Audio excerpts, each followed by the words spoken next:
think it's connecting.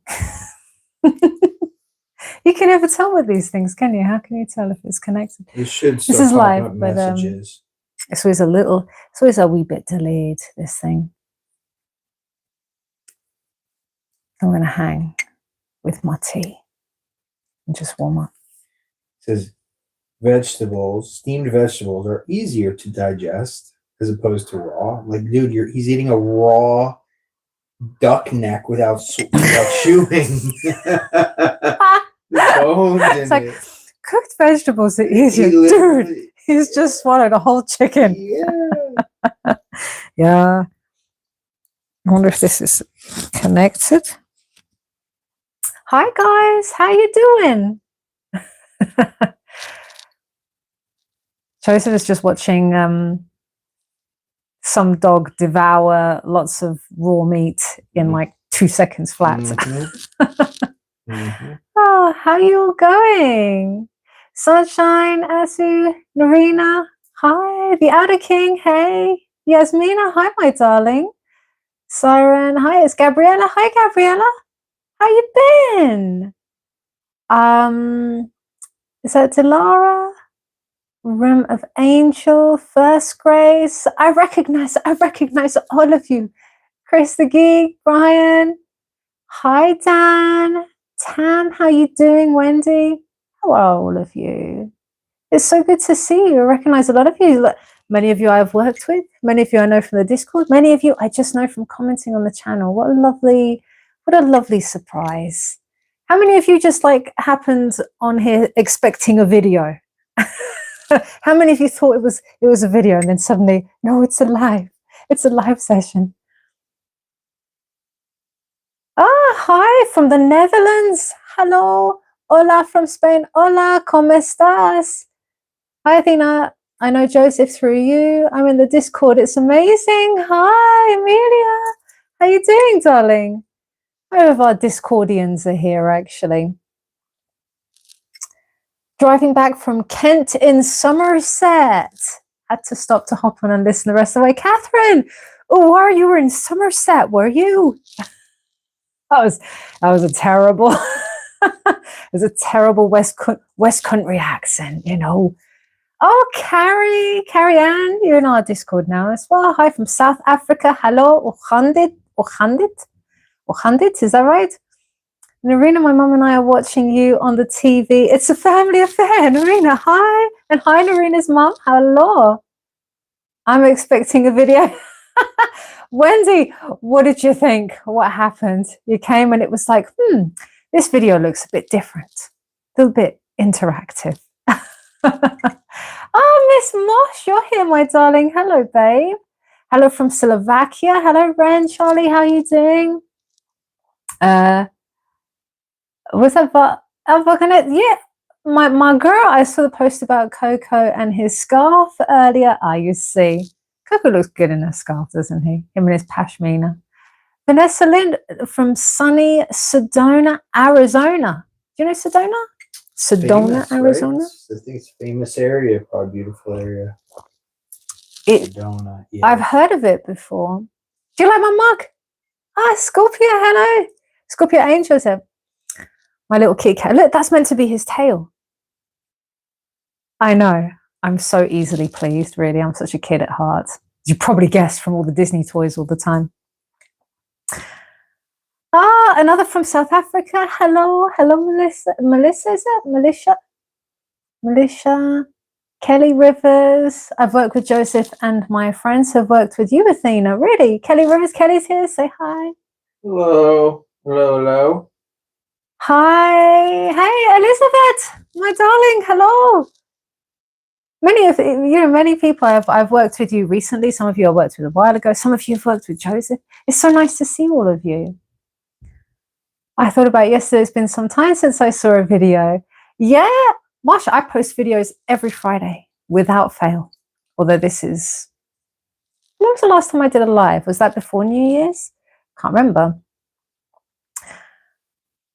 Where are we? I found your channel earlier this month and I watched 2 of your videos every day. Oh, from Canada. Hi, Sophia. Welcome. Oh, that's amazing. I know some of you guys, I tell you, dedicated, have been watching all of my videos. It's like, I think it's one of those things when you come across this channel, it can be, maybe at first it's a little bit like daunting because you're like, oh, it's like a long videos, right? Because I was thinking to myself, I need to do some shorter videos. But the amount of people that once they watch it and they see what it's about, they always say they like end up watching all of them and then they'll watch it like a few times over because there's always lots to pick up. Well, I'll try and do some bite-sized ones. I was intending. Tucson, Arizona. Hi, Heather. Stefan from Northern Idaho. Stefan, why did I always have it in my head that you were? Didn't you think Stefan was in Europe somewhere? Oh, I don't even know actually. I always, for some reason, Stefan, I always had you in Europe, like that's because Germany. You're from Europe. You just think everyone's. I just assume everyone's from Europe. Yeah, just like I assume everyone's an American. Yeah, but everyone I work with, well, I'd say 90% of people I work with are from American. I'm at work, so I don't want to miss you. So logged in. Oh, Wendy, are we going to distract you at work? Are you looking serious behind your desk, pretending that you're taking interest in what's on the computer, but secretly listening in? Is that how you play it? I know. I used to do that. Greetings from Budapest, really, isn't it? India, hello from India. Hi to you both. Greetings from Lisbon. Hi, First Grace. Hello, love. Good to see you. Portland, Oregon. Hi, Linda from Portland. Dan says hi, Joseph. What's going on? Michelle Ray. I was watching another video and then I got the notification. I was like, oh, gotta go. I'll be back. I love that. You got the notifications on. You know how many people watch the videos and are not either not subscribed or don't have the notifications? I don't know if like YouTube is anyone else noticing that YouTube is glitching out quite a bit lately? Or is it just me? I tried to put a post yesterday. I tried to do, what do you call it? Like a poll just to get your views on, you know, I was like trying to add more visuals and stuff to my videos, the little cartoon imagery. You know, do you know how many hours it took me? There I am saying to you guys, you know, I'm so proud of myself. Like the Miss Non-Tech Savvy is there, finally figured out how to superimpose like screenshots and videos. Because literally I was so excited that I could screenshot like your messages, my clients' messages, their successes. And it's just kind of nice to have a visual as well, isn't it?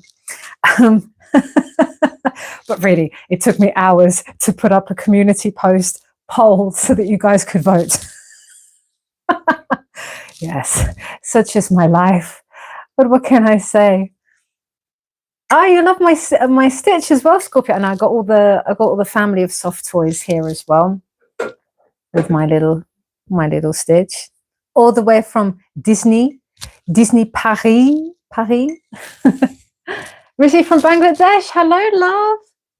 Hi, Athena and Coco from Canada. Oh, Zoe, hey, from Canada. Bob, hey, Bob's here. Of course, I'm out with my bestie. We'll miss this. Oh, Bob, she's out. Senku, is it Senku Haku Zero? Did I pronounce that correctly? I always see you in the comments. Love your comments and your insights and your feedback. Thank you for sharing, to all of you.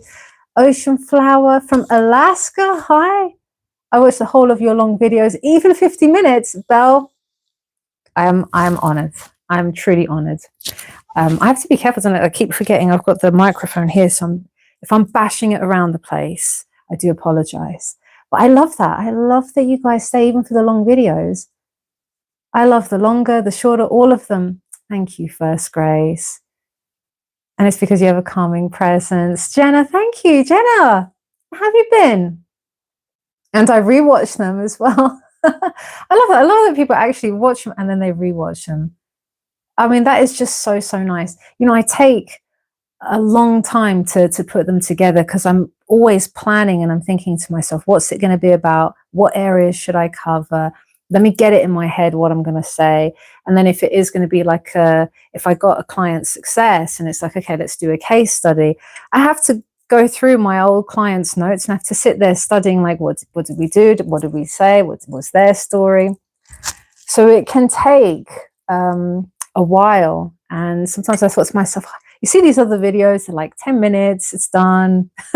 I think to myself, well, sometimes I wish I could be like that. I've become a bit of a perfectionist with them, but I really appreciate that you guys enjoy them so much. I really, really do. Where am I? Whereabouts am I? Amelia, Athena, which signs are you and Joseph? Amelia, care to hazard a guess, or does anyone care to hazard a guess? Although some of you already know what our signs are anyway, but without cheating, anyone who doesn't know, what would you think based on the core characteristics? I used to be big into astrology. I let Coco know his fan club is here. Vanessa Aishel, he's having a good sleep. He had to have his medicated bath because he's still very sore on his skin. We don't know what his allergy is yet still, but he's had all the treatment and the love, and he's doing very well. Just laying in the most uncouth, ungentlemanly way possible. Bless him. Watching from the first time from New Zealand. Rocky on fire, welcome. God, all the way from New Zealand, man. What was it on Sovereign Mind? So how many of you are on Sovereign Mind now, the social app that Joseph created for all you manifestors? It's free. Anyone wants to join? It's free. Come join. Date. I've had quite a few people actually saying they've met someone that they really love. Some people are even planning to meet up, like they're already arranging meetups. I'm just excited for the very first success love story to be shared from there. But I know many of you are making incredible friendships. And Joseph was looking at it, when was it, yesterday? There was like countries that we never heard of. Malawi was one of them. We were just like, where's Malawi? We actually had to look it up. Is anyone here from Malawi? But that's the one thing, actually. It's just so incredible to see that.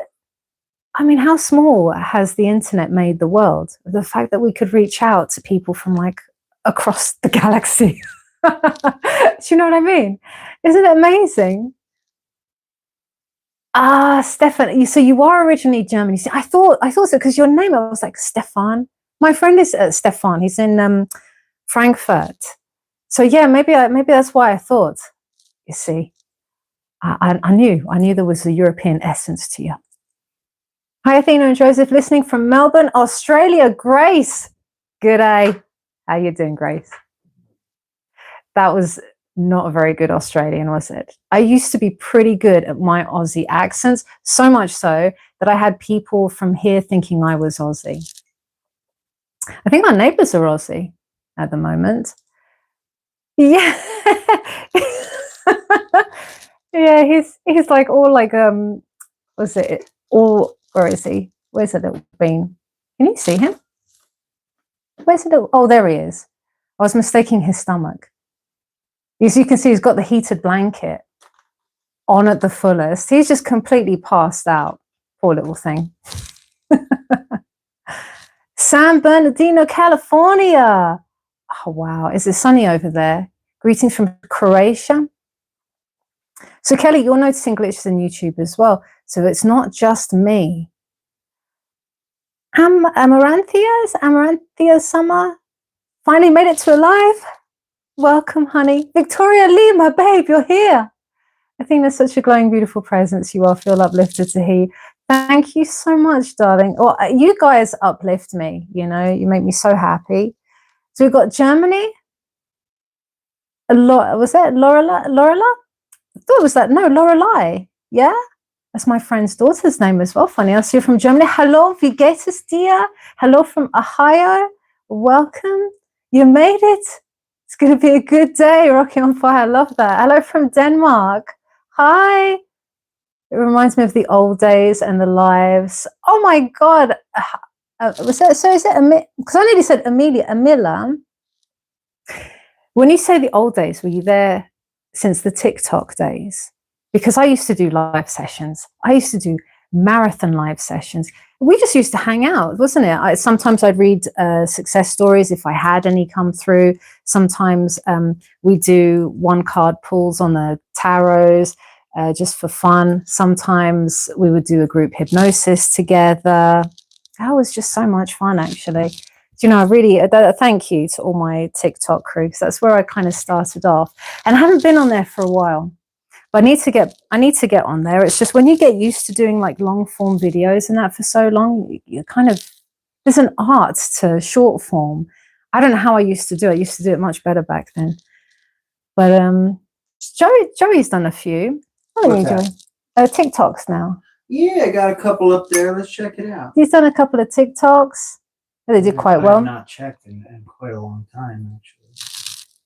She speaks. Oh my, not me here, absolutely fangirling. Yes, I manifested this. She speaks. You are so funny, darling. That is so adorable. What is it worth? I think like 60,000.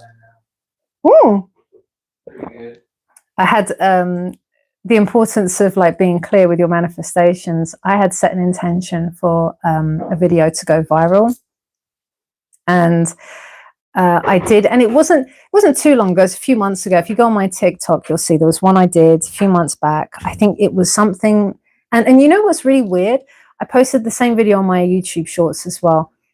I think it was something like, you know, to lack. It's like to lack is to have it, basically, and the paradox of lack. and it, the last I checked, I don't know, it was 120,000 views. I was like, oh, damn, maybe I shouldn't have said like a video. I should have specified maybe a YouTube video. But yeah, it was kind of awesome. Watching from Alabama. Carla, how you doing? Luis, my Brazilian friend, hello. Ciao, beijo, my darling. How have you been? The more the better. got my juicer ready for all those gems. Heather, bring it on. Bring the juicy gems. Oh, I'm delighted to catch you. Your videos have been so helpful for me. Hello, wintry Wisconsin. So how many of you are suffering from the snow right now? Megan, are you a Pisces? No. How many of you are guessing this? I think Joseph is a Leo and Athena a Scorpio. So interesting. Could be a way off. Or Joseph a Capricorn. Ren Charlie, Athena Taurus, Joseph Cancer. I think Joseph is a fire sign. Capricorn Sagittarius. See, because I know some of you I know already know. I know that some of you already know. I was shopping at Walmart online last week, and I saw a t-shirt with Stitch on it. I couldn't figure out why I was drawn to it. Then I watched your latest video. Yay! Stitch all the way. Stitch for the win. Look at him with his little teeth. All he wants is love. Isn't this just the cutest? And I have a little baby one as well. But Coco seems to have adopted him. So he could do with a wash. From Ontario, Canada. Pretty sure Joseph and I have the same birthday. Jess, when is your birthday? So might be a Taurus, very grounded. So I will tell you, yeah, it is. I am a Taurus. And Joseph is a Cancerian. That's right, Jess. Yeah, you got it right. What? They're guessing our star signs. Woo! I used to be really big into it, particularly like, you know, in my younger years and stuff, before I knew about the law. But I used to get to a point where I was like, I can guess people's star signs just based on their general characteristics and, you know, compatibilities and things. But really, actually, I've got a lot of Cancerian friends. Though I think Taurus get on best with, this is supposed to be, what is it, Capricorns, Virgos, I suppose other earth signs, right? Can you hear next door? There's two Aussie footballers living next door. Just occasionally you can hear them. Sounds like they're playing football. Sounds like they're playing football. Oh, thank you, Deepa. Black hair suits you. Deepa, did I email you? I think I did, huh? You sound like Australia now I think about it. I used to get told that a lot, particularly when I was studying in the West Country. When I was in the West Side, they all thought I was Australian or South African. It was really interesting. I think I'm at work right now, so sadly I can't watch. Oh, I love you. You're my fairy godmother. Oh, sweetheart. Wi-Fi, is it? Wi-Fi? I hope you're here. I hope you're able to stay on a little bit at least. So where are we? Am I like really, really far behind on these notifications? I do apologize if I am. You know what it's like.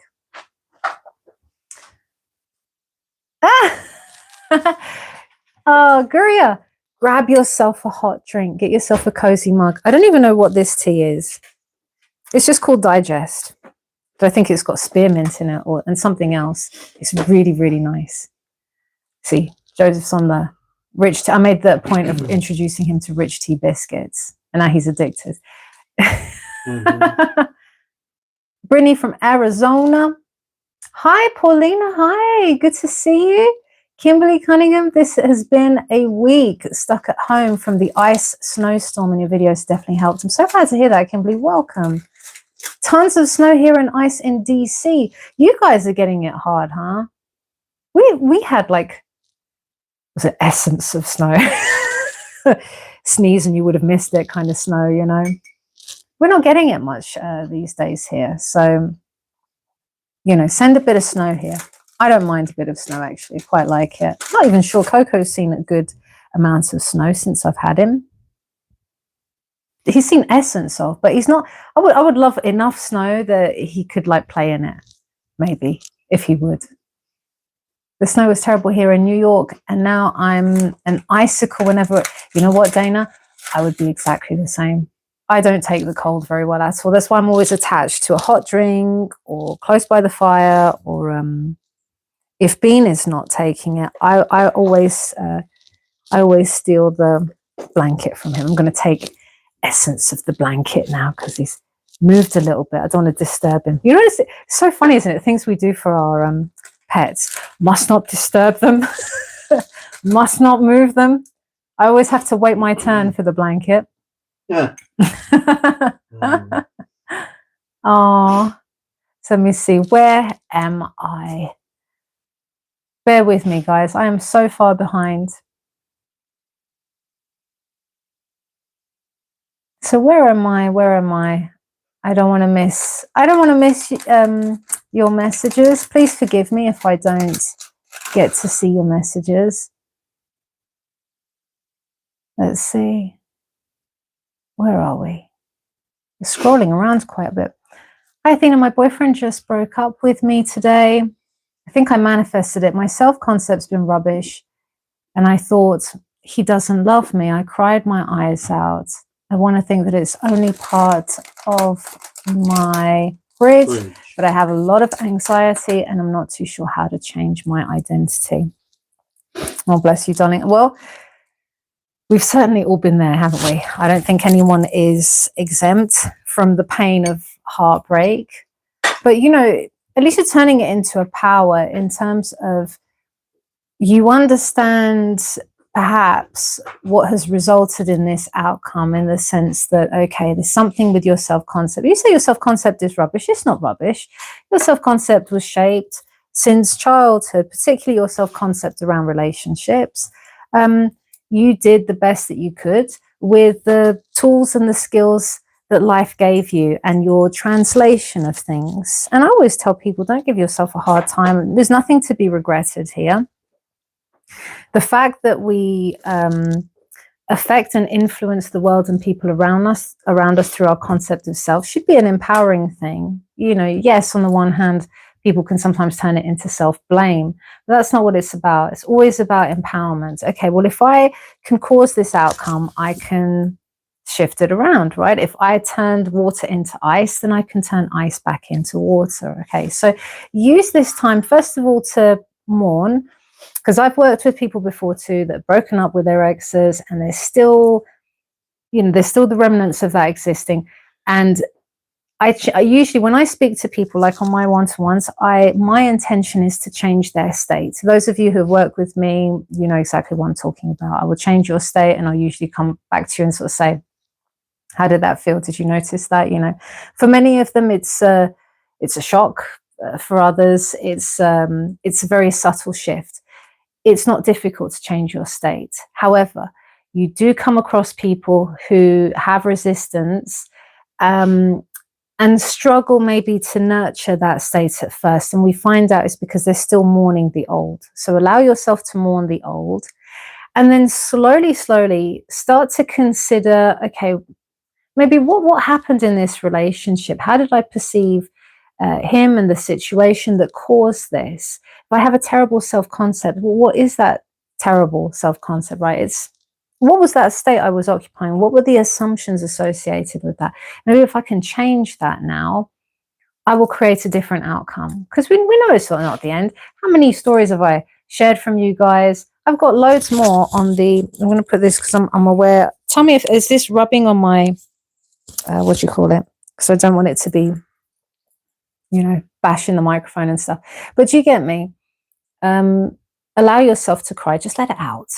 And then you can start to replace it with a new story of what this new outcome is going to be. Because like I say, yeah, it's never over. How many people have broken up with their SPs and gotten back together again? Maybe start to look at those stories as well for a bit of inspiration, so you don't feel like, oh, this is the end and I've ruined things, because you haven't. You haven't. Tam, hi Athena. I have a few questions about SATs. How do we induce SATs? When I imagine I can't see my SP's face clearly, is that okay? Yes, that is okay, Tam. I mean, I couldn't see my SP's face clearly because I've done a few SP manifestations, as you know. I'm trying to think, like the first one, because evidently there was like a gap of like a year. So I couldn't see him as clearly, but I felt it was him. Like, it's a knowing that it's them, right? And the experiences with them. How to induce that?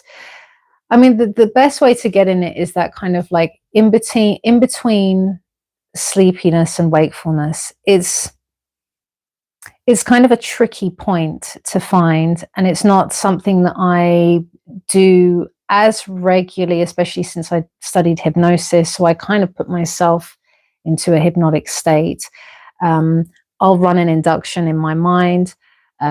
For you guys, you could, like I say, you could do it similarly, like get simply by getting, for example, like could just stare at a candle flame, or I would stare at the fairy lights, and I would just allow myself to kind of like zone out, feel myself relaxing, and as I would relax further and further, allow my eyelids to gently close down and shut my senses off, and then just go into this relaxed state. You can focus on your breath and not changing your breath in any way, but just noticing the rhythm of your breath, and allow the rhythm of your breath to gently guide you into a relaxed, peaceful state. But even with SATs, even if you just go to bed and you're not so tired that you're going to completely pass out straight away, but you're just on the verge, you're awake enough to just play that scene and to loop and to experience that scene. And next thing you know, you've drifted off. That's like the sweet spot, you know. Takes a bit of practice, but I hope that helps. How to feel like it's done when manifesting, how to believe it. Wendy, how to feel like it's done when manifesting. I mean, that's just going to come naturally. There are many different ways you can feel like it's done. For some people, it's an experience of, you know what, there is a click. Like I get that sometimes. Many of my clients have said that, you know, they felt the click. I felt the click before. You suddenly don't feel the need to keep on doing techniques. You lose the urgency for the outcome itself. There's an inner deep sense of knowing in the pit of your stomach. It kind of just happens as a byproduct of having done an imaginal scene, or whether you've scripted it out, or whether you've done assumption work, or whether you've done the hypnosis, or whether you've done power affirmations, or whatever kind of things that you've done that has gotten you to change that state. Eventually, it just feels like that is your natural go-to default. It just, something kind of clicks. And so and remember, you don't have to believe. You don't have to believe it's going to happen. It's just about doing it and occupying that state and having made that impression. But yes, you'll still have doubts, anxieties, potentially. Some things you won't. Some things you'll be like, I just knew, without a shadow of a doubt. Other things you will have a lot of doubts and fears still. But if that impression has been securely made, it doesn't matter, you know. and you'll just feel it done. Feel it done, Joey. That's right. That's right. Do you feel it done? Yes. Okay. Oh, Lorelai, you're a Taurus too. Hey, my Taurian friends.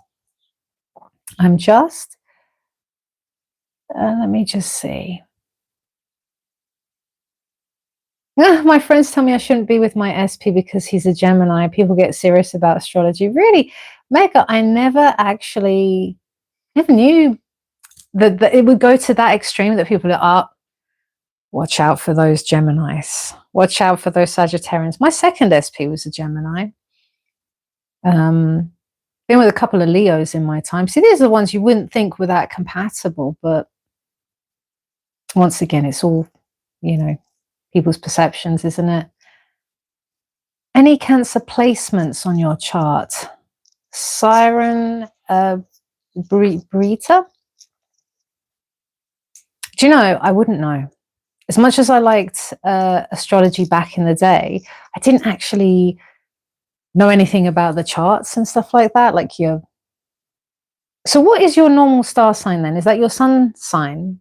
And then the rest of it is, you know, moon signs and all these placement signs. Like, I don't understand it. So if I had Cancer placements, is that why Cancerians, but you know, as I know anyway. There's I mean, like a bunch of things. There's like your moon, your sun, your rising star. I think I just made that up, but something like that. And I don't know what your Venus and Uranus. Yes, correct. I got more people have just signed up for Sovereign Mind, so they must either be from your thing. How many of you just signed up for Sovereign Mind just whilst on here? I wonder.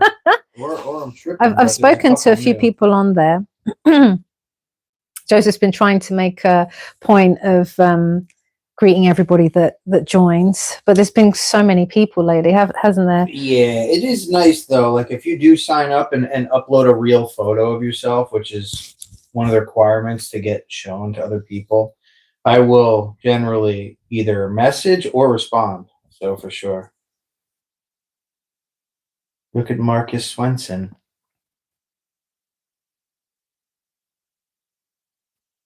Ellisberg. Cool, dude. Yes, are you? Very, very similar.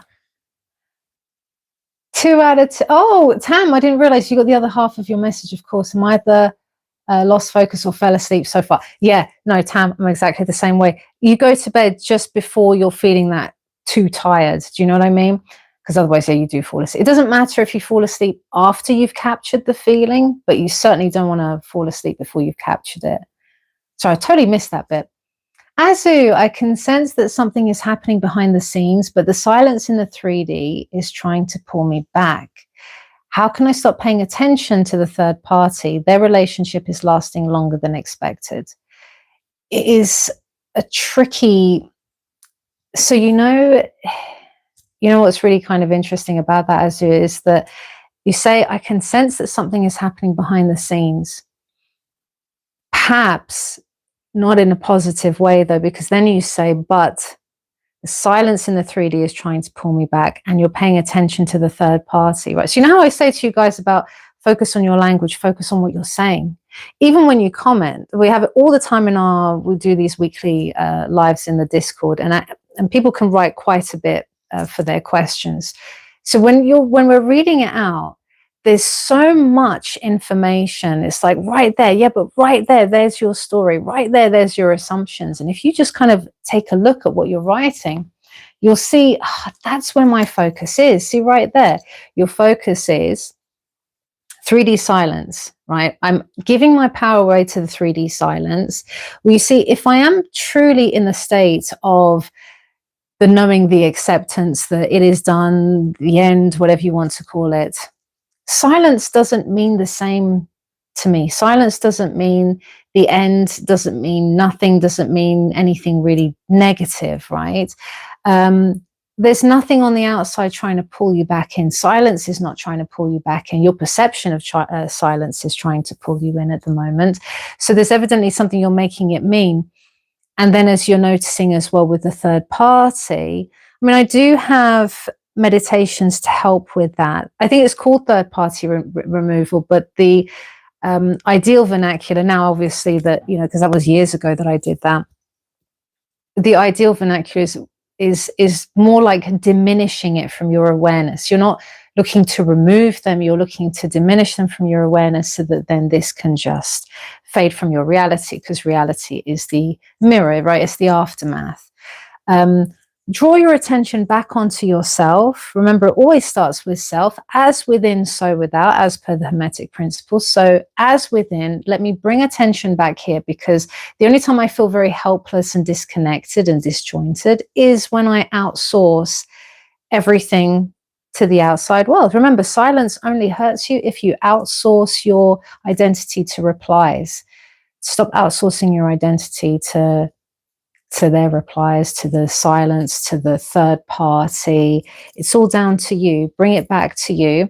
And as you say, it lasts longer than expected, which also means you're waiting on them to break up before you're gifting yourself the permission to be the version for whom this relationship would be an inevitable outcome. Does that make sense?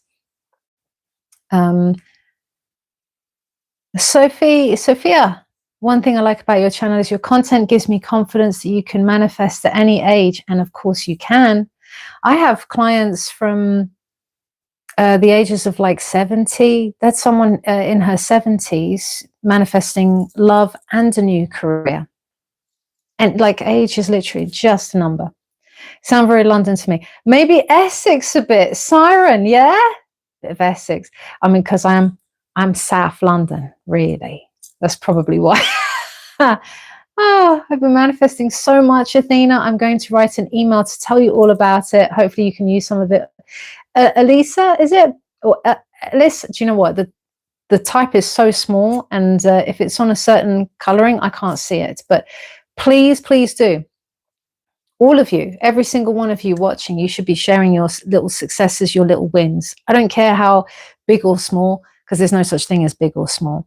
If you check out my website, a lot of those success stories you guys have submitted, I mean, we've got such a variety, from health to manifesting rare Pokemon cards, to manifesting money, to manifesting outcomes for other people, to manifesting celebrities. It's so much fun to read your incredible success stories, even your free cups of coffee and your, you know, meetups with friends you haven't seen for years and whatever it is. Like, please, please do. I put everything on the website. And as you know, I screenshot all of the messages that I get from all of you, because all of you have a voice, all of you are amazing. And I'm working to make this channel and to program all of you to see success as just your inevitable. It's just who you are. You're just the person who gets success. And if you can embody that on a general basis, then you can start to apply it more specifically to, say, some of your desires that you might have more resistance to. So we'll start off general, and that's why I keep on badgering you guys for successes. Or like my clients, honestly, they'll talk to me, and I'm like, but you're a success for this, you're a success. Have you shared your story? Oh, no. Well, no, I didn't think it was important. Well, I didn't really know I was a success. You're all a success now. All of you. No excuses. I was so excited, but I got confused about a lot of the concepts, like live in the end, the state, etc. And I ended with a robotic affirmations. Is it Jovan? Which gave me some manifestations, but now I feel so tired. Anyway, I'm so glad I found you, because you've explained you've explained very well all the concepts. Oh, thank you so much, darling. Well, I'm really glad to hear that. Yes, it is exhausting to use techniques relentlessly all the time. And as you guys know, oh, you know what, Yovan, I didn't realize actually, I didn't see the first part of your message as well, that you've been on this manifesting journey for a couple of years. I get you. You see, law of attraction is where most of you guys started, right? Same for me as well. I found law of attraction. Well, I think I found Neville first. And then I went into, and like I said, then I just went all around the houses and law of attraction, and then sort of back around to Neville. But you know what? It's an incredible journey. There is a lot of techniques and methods out there that are shared. For everyone, it's going to be different as to what you find the most effective. But what I normally say to people is that whatever method you use, and for the most part, through ancient teachings, mystics, the way that it's spoken about, it's always about that experience, that feeling, and seeing that imagination is something that we do every single day without fail. If you've ever worried about something in advance, it's because you've used your imagination. If you've ever been reliving the past and traumas, it's because of imagination. You know, we are always imagining ahead of our circumstances. So seeing that it's just a built-in mechanism, whether it's your inner talking or your visual, or maybe it's just a feeling, a gut feeling and stuff, go with that and utilize that and develop that skill to change your state. Because I think what a lot of people have misconstrued living in the end to be, and I know we've noticed this on our Discord chats, it comes up a lot about, I've been living in the end. I think people associate that with the constant need for repeating techniques, as if there's just no end for it. And I know that some teachers do teach that, and we've collaborated with a lot of teachers, you know, for the collation of manifestation stories for Joseph software. So I've gotten to know quite a few people. Would I say that I agree with all of the stuff that they teach with? No, some of us have very different ideas. And some of them are big into the continuous repetition and the robotic affirming. But actually, to be honest with you, even they admit, and I notice that they don't use it themselves, because no one has the time to sit there doing techniques all day long every day. And we never ever have. You've born manifestors, you always have. You've changed your state numerous times, even the duration of your life. Some of you, okay, it's an unconscious thing that you did, but you will notice in every successful manifestation you had, you've never endlessly repeated anything, especially to the point of madness. You don't need to. Repeat a couple of times, loop it a couple of times, and then you drop it, and then you forget about it. It's done, right? Seed is planted. Seed is planted. From Cape Town. Oh, wow, you're having a heat wave in Cape Town? One soul consciousness? What is going on? Yeah, I suppose it's summer that side, isn't it? I can't wait till we just start getting into spring. I can feel it. Almost. So whereabouts am I? Kansas City. My manifestation is unfolding right now. Lorelei, I can't wait to hear about it. I'd love to be on the journeys with you guys. I think that's Missouri. Missouri? Oh, is it? Yeah. Yeah, Missouri. I've driven through Missouri. I liked Missouri, actually. Kansas City. But I've only driven through it when I was driving from California to New Jersey. Hmm. Oh, I see. Okay. Yeah. That's a hell of a drive, right? It is. I'll never do it again. I'll never do it again. I've done it twice. That's really funny. Twice. Will never, ever, ever do it again. 32 hours straight, nonstop. With my father both times, I believe. You could have just my father once. Flown to Oz, but in less time than that. Yeah, but I needed my car. And then the second time I was with 32 Josh. hours. He was moving to New Jersey, so I drove with him from California to New Jersey. Do you know, I can't imagine.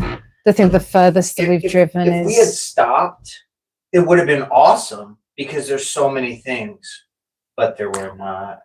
Yeah. Yeah. See, that's the time when you got to stop. You got to do, you got to see things. You got to do things. Confident lady. No, I didn't. I didn't do a live hypnosis. I sort of gave a little taster of just getting in how to kind of do a self-hypnosis. But no, that was in answer to Sats. In fact, I'm really, really far behind. So I'm going to just kind of scroll down. What is it? Super choco cakes. I see you, darling. How are you doing? I always see you in the comments. I love it.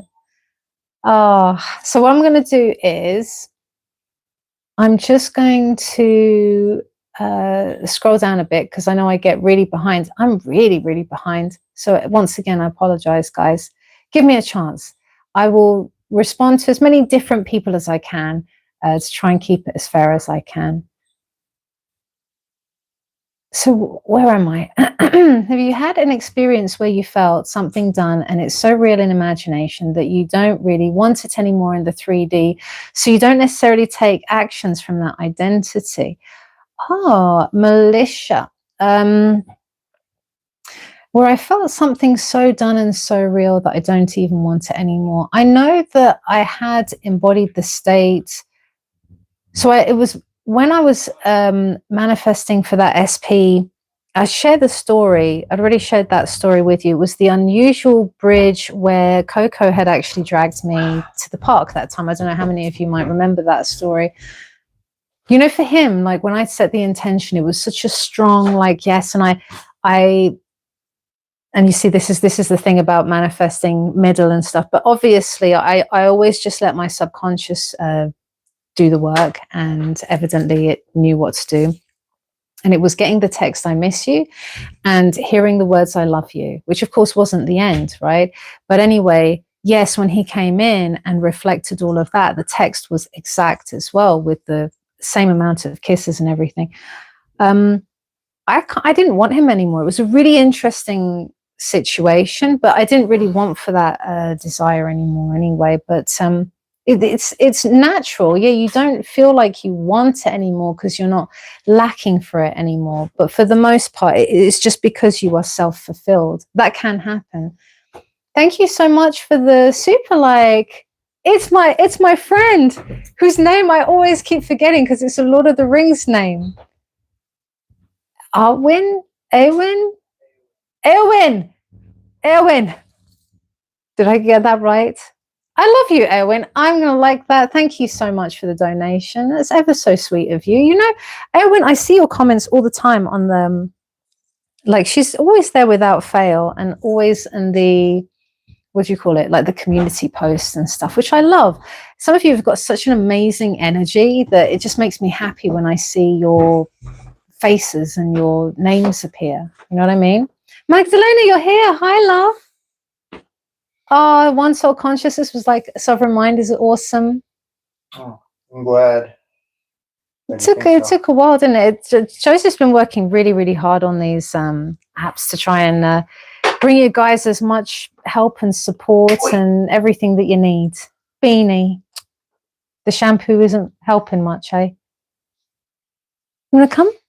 Do you want to come to me? I'd rather just give them another antihistamine. I'm going to look at herself first.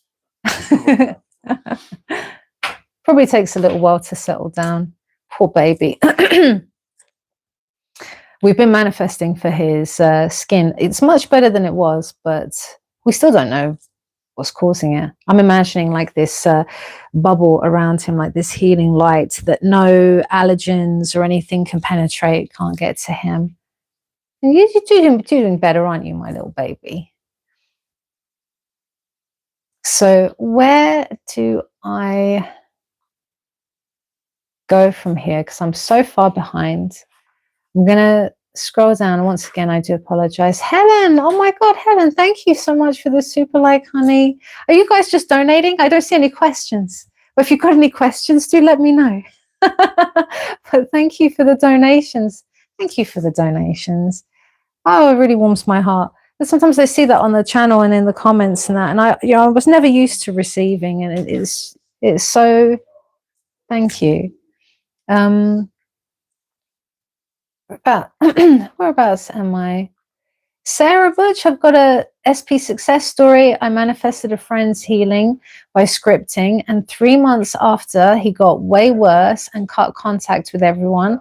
A year after, he's back and healed, and we're hanging out again. Now that should be inspiring, because I think people often assume that when they've set an intention and a manifestation is coming to fruition and life is, you know, shifting. The thing is, sometimes it takes for things to collapse around us for something new to be born. And that collapse can look like a job loss or a relationship breakdown or, you know, someone's healing journey. means that they first get worse before they get better. And it's our misinterpretation of these circumstances is what hurts us so much on this journey. But stories like this, Sarah, you see, thank you so much for sharing that. Put it in a comment, whatever. You know, I like to collect these. See, these are the juicy gems that I collect from you guys, right? You're collecting juicy gems from me. I'm collecting from you guys. Oh, Piper, thank you so much, darling, for the generous donation as well. You guys are so sweet. Hi from Arkansas. Do you know, I used to call it Arkansas. I know. Shh. Arkansas, crazy. Yesterday, I woke up in peace. Oh my God, in peace. First time in 6 months. And now when I do my imaginal scene Joseph gave me, I get full chills. Wow. Is that something anyone experienced? Each time I think of SP, same thing. So many people have been commenting. I kept saying to Joseph, I was like, you need to start sharing the successes that people are getting from your imaginal scenes. But everyone gets success. I would just be sharing everything. Yeah, but you should. You should be sharing, you know, I'm like sharing some of his successes. Because cycle. I would be sharing 24/7. I do. Every single video I share is either a client success or someone's success that they shared, or someone on the Discord success or something like that. Even like my clients who have used your scenes and they've mentioned that they used your scenes as well. You need to own it. Tell him. Please tell him. He needs to own his success. Take a screenshot. Or don't mess with it. Don't mess with it. You see, he knows me. He's like, don't mess with it. It's her I'm talking to. The one who manages to is probably going to screenshot and ends up like switching the phone off, which is something I would do. So Erwin, I see your message here. Hi, Athena. Thank you for everything you are and do. My dad is suffering with his... Oh, wait a minute. I totally forgot, didn't I, Piper? Because you did ask a question here. So what would you say, Joseph? Like, do your clients tell you when they do their imaginal scene, they get like... Because I get that... I would liken that to similar experiences that people get in hypnosis, for example. Everyone's experience is really unique. But the fact that you get full chills, like, do you get many people sort of comment about the experiences they get after that, like how it makes them feel or how, because I see it all the time. I'll read one. Yeah. This is just from like 2 hours ago. Can you hear him, by the way? Just got your recordings and listened to introduce to myself to the scenes. I immediately started to cry. So, yeah. Someone was just saying that they just listened to the scenes and immediately started to cry. This is it's a common thing. It just means that it really resonates with you, which is really good for the subconscious, right? Strong. There's no resistance. Yeah. Strong emotions. I mean, especially if they are that was just from a couple hours ago. Oh, wow. So there you go. But yeah, it makes sense. And I suppose, you know, when you're connecting with something that you haven't fully immersed yourself in before, yeah, you're going to have a wave of emotions, even though it's not necessary to have heightened emotions. That is a byproduct as well of having an experience, having a shift, right? Of course, it's going to make you feel a certain way. But I mean, I love that for you. So Owen, you were saying, hi, Athena, thank you for everything you want to do. My dad is suffering with his heart and health, and I can't seem to live in the state where he is well. Any advice? I can't stay, but we'll watch back. All right, darling. So I hope that you're still here, but just in case you're not, well, first of all, love and healing to your dad. And I will feel and see the good news for you. And if everyone here as well would also join in imagining maybe a comment or something where Elwyn would share with us the good news about her father's health. I'm doing the same at the moment with my mum's health, which is another reason why I've been so snowed under, apart from one-to-one consultations being through the roof. I know what it's like. It's very worrying, you know, family member. So it's challenging because you are met with the 3D circumstances every day. In fact, and I should reach out to her again, actually, my client. What did you get? Oh, I gave him antihistamine. No, I was just looking it up. Yeah. Yeah, they said it was. I was just looking it up, and it was like that's normal 2 milligrams, like perfectly normal, fine. Yeah. So what was it? Yeah. So my Italian client whose mother had they were diagnosing her with ALS, and you can imagine, I mean, she was faced with the worst circumstances, and it was just right in her face all the time. I have such admiration for that girl, honestly, because it's difficult, isn't it? So what I do is like what I've been doing, because it's my mom and it's high stakes and it's been a lot of stress. I have not only just imagined in the shower, which, as you know, is what I normally tend to do with my imaginal acts. I've imagined before bed, in sats, and I've also done a bit of scripting as well, which that's when, you know, if it's something major for me, that's when I'll tend to script a bit too. Either stacking up new sort of assumptions of her health and the result of health and the aftermath. So you can do that with your, with your dad as well. If you enjoy scripting too, you can see it. My father is in perfect health. It's amazing to see his incredible recovery. Start thinking about what he would do as well if his heart was healthy. So you see the limitations of his life at the moment whilst he's still recovering. So what does that end result look like? That end result of health. Would he be running a marathon? I mean, that's just a drastic one, right? But you know what I mean? Like, what would he be doing that would imply that he has healed and gotten through the other side of this? And you can imagine that in the shower or before bed. You can script about it, whatever it is that will gift you that experience so that you become the daughter whose father is completely healthy, right? Remember, because you're changing your state, you are the daughter whose father is completely healthy. That's what I've done with my mum. Like, I'm the daughter of the mother who's completely healthy. Of course, my bridge is being a pain and is, yeah, not a great bridge, but holding on to that identity, I hope that helps. Deborah West, can you tell me what's wrong with his skin? I have a lot of experience. Deborah, he's got like yeast sort of built up. So it's like crusty skin, red and sore. From allergies. It's all from allergy. Well, we've been told it could be food or it could be environmental or it could be both, which is quite common in little white dogs, especially as they get older. His ears were all crusty, his face, licking his paws. he's licking his paws. Yeah, it was just unbearable for him, poor thing. Sort of bit red and patchy skin. Yes, I mean, we've tried everything. We've tried probiotics. We've tried dogs the vets put him on all sorts of, he's had drops, he's had steroids, he's had antibiotics, he's had antihistamines, he's had, and I don't like throwing loads of drugs at the problem, but that's why we've been imagining for him as well. But our bridge hasn't taken us there yet. I just saw this though, is that they were saying when the steroids all come out of the system, there's rebound. Yes, so it could get a bit worse. So which, considering he's not that bad, considering we've been keeping, I've been really vigilant with it and keeping under control and proper medicated baths and so he is doing much better, but he's not where we want him to be quite yet. So yeah, any suggestions, I'll take that as a sign.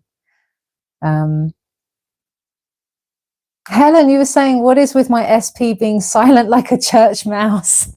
Oh, it's Helen. Hi, Helen. Helen, you imagine your SP like a church mouse? Yeah, but he came in and he was like wanting to meet and stuff. So he's evidently thinking about you a lot, isn't he?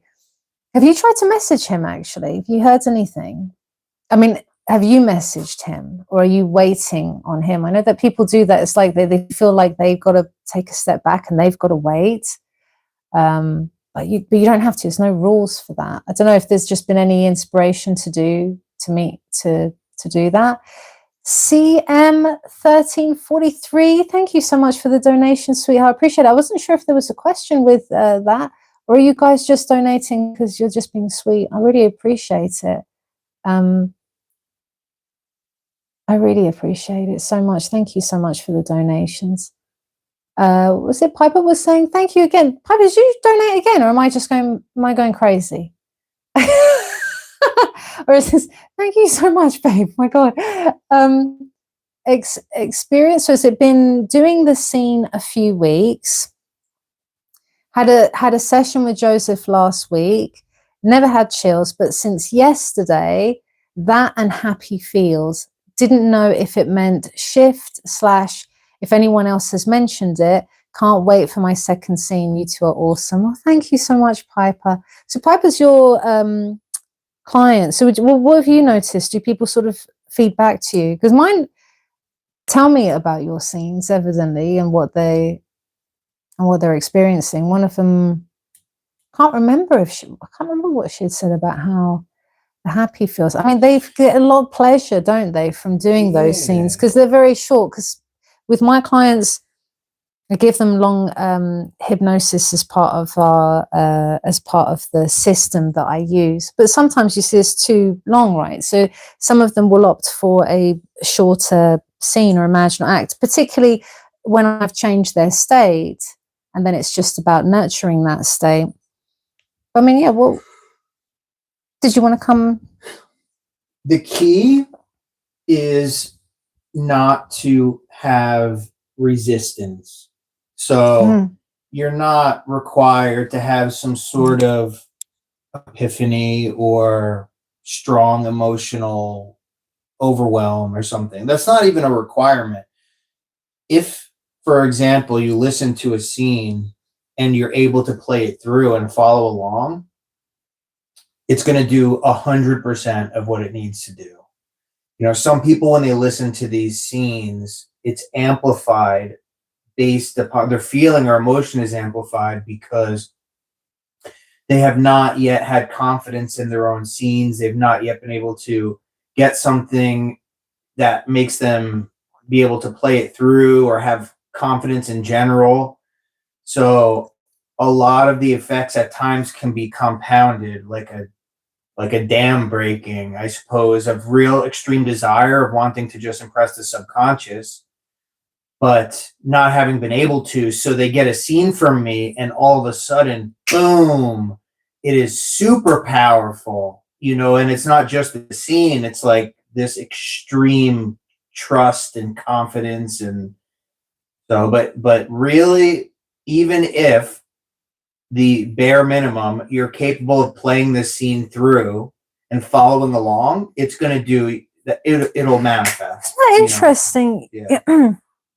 That I didn't think about that actually, in terms of when you have a lot of resistance, because I have that with clients too. They have like a scene in their mind, they can't fully embody it because, you know, the assumptions are out of whack, the perception on the old story, and the old story is so gripping that to try and imagine a new scene, like imagine your end, feels, and how many of you have struggled with this? It feels like it's just really far-fetched.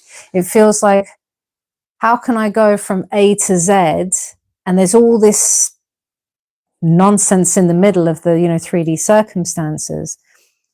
But yeah, I suppose once assumptions have been worked with, or do you do it in such a way that you actually, in some of the scenes, in the video, they're in the audio. Yeah. But here's the thing, I've learned this from my own experience, is sometimes when I'm crafting my own scenes, you build up like a resistance to them.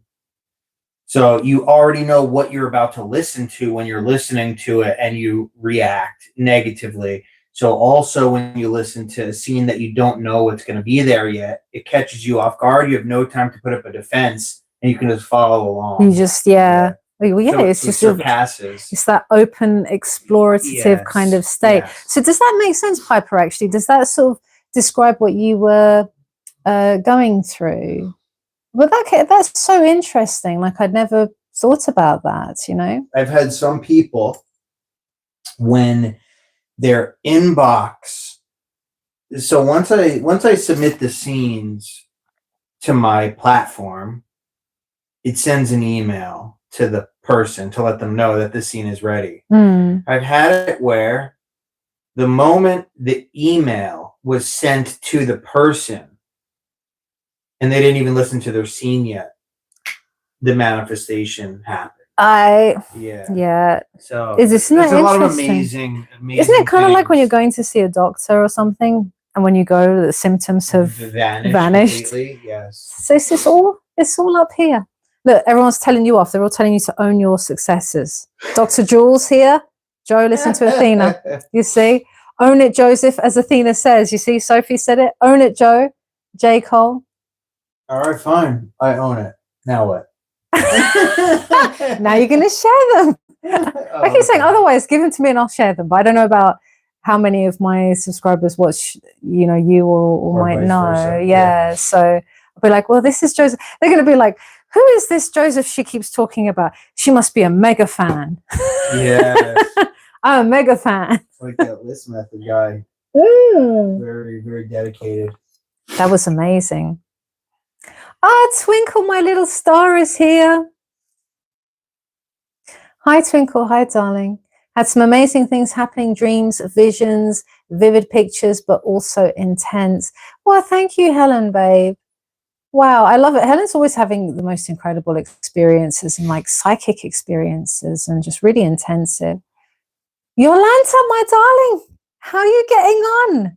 Another one of my clients, we changed her state. I love that. I get so satisfied when people come to me thinking that everything is just so awful, and then by the time we're done, it's just like a complete change. We're like, don't know what I was worried about. Or half the time they go and it's just like, oh, I already am a success already in so many ways, Everything is existing now. You are everything now. So, Nido Kami, I have a dilemma. A week ago, I had a fight with my SP and blocked, crossed boundaries. A few days ago, I unblocked him because if he's my husband, there is no reason to have him blocked.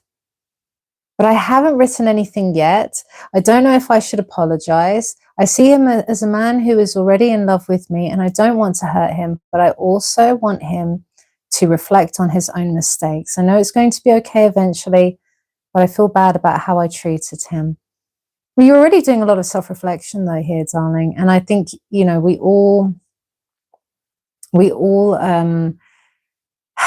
can reflect back on things and just be like, oh, I wish I didn't say that. We all do that, right? Emotions get heightened. We all react from a space that we wish we didn't, but you're just reacting from the state at the time, right? Now that you're reflecting, okay, yes. It's the irony. I have actually so many of my clients want to manifest a specific person, as you guys know. And the irony is, like, in a lot of cases, they're the ones who dumped their SP, or they're the ones who blocked their SP. That's why I say human behavior is not so black and white. People get really upset when their SP is blocked. And I'm like, well, why? What does that mean? It's not final. It's not over. And it's not necessarily like a rejection, I hate you kind of thing, But you're doing the right things, darling. Now that the pain has died down, as you say, the person for whom this connection is given is probably not going to have their SP blocked, is probably going to reach out to them, probably not going to reach out to them. Like I said, the actions that you take are not important. Even if you didn't unblock him, it's not important because the manifestation will find a way to come around. What's most important is who is doing the action, who is taking that action. Who is messaging? Which version of me? Is it the version of me that is trying to, get some sort of outcome? The version of me who is still in anxiety, in a kind of begging state? Is it the version of me who is approaching this knowing that we are one and connected, knowing that, well, whatever their outcome or their response, I'm not going to get completely derailed by it, But yeah, you're doing the right thing. I like that you're reflecting on this as well. User MX5, I like that. It's in the car. Athena, dear, when can I expect a response from you on my email? I wrote to you last Friday. Do you know, I would have responded to it because I am behind. I know I'm behind on my emails, but I usually say to people, give me a week to 10 days maximum. And before it used to be 5 days, but like I say, I'm inundated with requests, and I love you guys. I love that everyone wants to work with me, and you have such faith. And our word is getting around because of all the incredible shifts you guys are achieving, and I'm honored to be part of that. But I do respond to every single one of you. So if you haven't got a response from me, then, and you messaged me a week ago, it's possible that I haven't received your email for whatever reason. That sometimes happens too. Or I have responded, but it's gone to spam. Any of you who are waiting on an email from me, especially if it's been about 5, 7, 8 days, check your spam folder, because sometimes it goes there. I'm not too sure why. But if it hasn't, if you still haven't heard, email me again, just in case. And I know that some of you I have responded to, and then I got like a failed notification where your inbox is full or something like that. And I don't know what to do in those circumstances, but I promise I respond to every single one of you. There's a little wait list for coaching, but that's in March, so it's nothing too insane. So where are we going? Whereabouts are we? Was that another donation there? Bruce Wayne. Bruce Wayne is here. Hi, babe. Thank you for the donation, hon. It's Bruce. Where have you been? It's good to see you. How to let go of old stories and resentment. Ghosted, not chosen, not prioritized. And I've been arguing with SP in my head. How do you get out of this state? That's a really common one. I'm going to like that too. Bruce, first of all, it's good to see you, darling. Thank you for the donation. Secondly, old stories and resentment. For me, I never suppress anything. I do allow myself to vent. We were talking about it in our last live, weren't we? Because I was talking about how I use inner conversations as a kind of revision. You know, like I have that conversation where I talk to my, bless him, okay, having a big stretch. I'll talk to my SP. So for revision, hello, baby. He's come to cuddle up with me. So you probably see a little essence of him there. So I will actually use inner conversations to have that conversation with my SP from an open space where I can hear them out, where we can have the conversation that I would prefer to have had, the conversation that erases any resentment, that gives me the answers. Because a lot of the time, you know, we're searching for answers, and if we're in a painful state and we're in the state of being rejected or betrayed, or as you say, ghosted, not chosen, right? Okay, well, let me have that inner conversation. Let me see that I'm not ghosted. I mean, people, like I say, people assume that ghosting and blocking is some sort of terrible thing, that it's only done out of hatred. But majority of the time, the people I speak to and their SP stories, when I break it down, it's like it's just not so straightforward as that. It could be for a time for recalibration. It could be for a time where there was so much heightened emotion and it was just like overwhelm.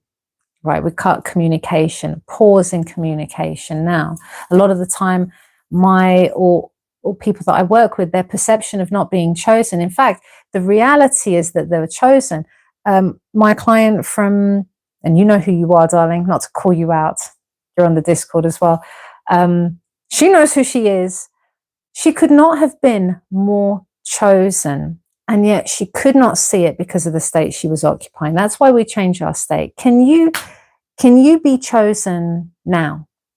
Can you just decide that you were chosen now? Can you perhaps start to identify as the version of you who is chosen now and look through his eyes?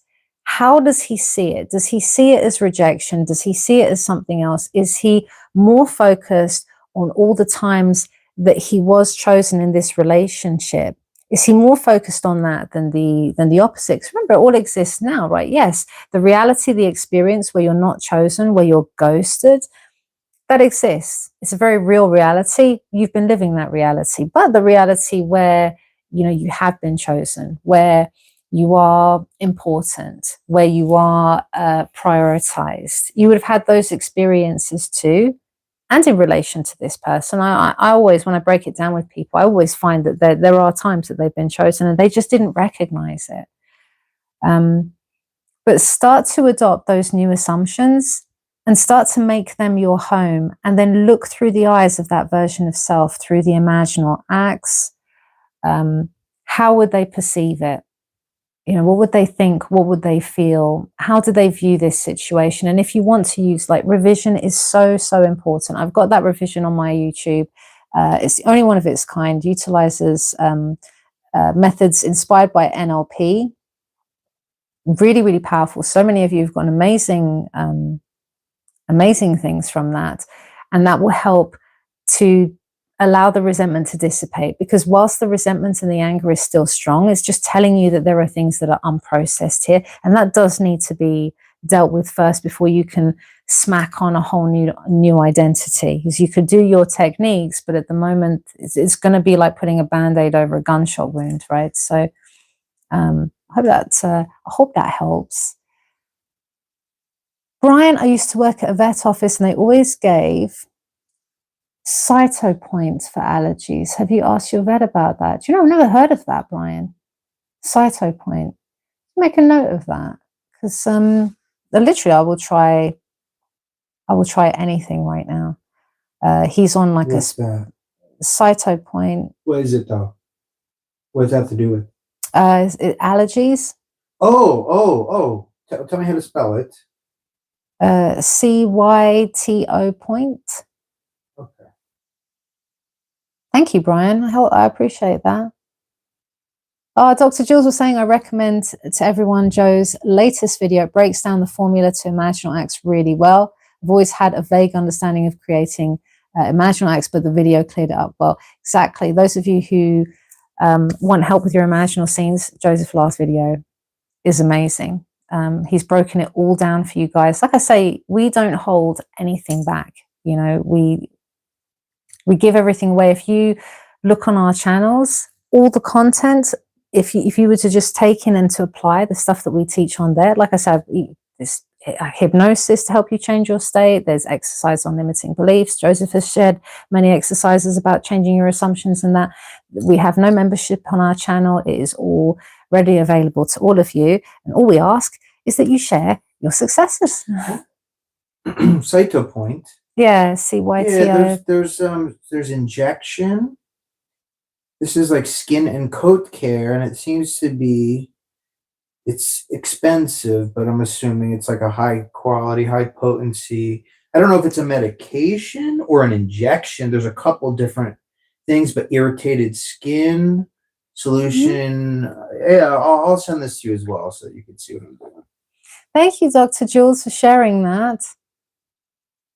And like I said, I'm sorry if I'm missing you guys. There's so many messages here. I cannot even keep up, but I'm doing my best because I want to get to as many of you as possible.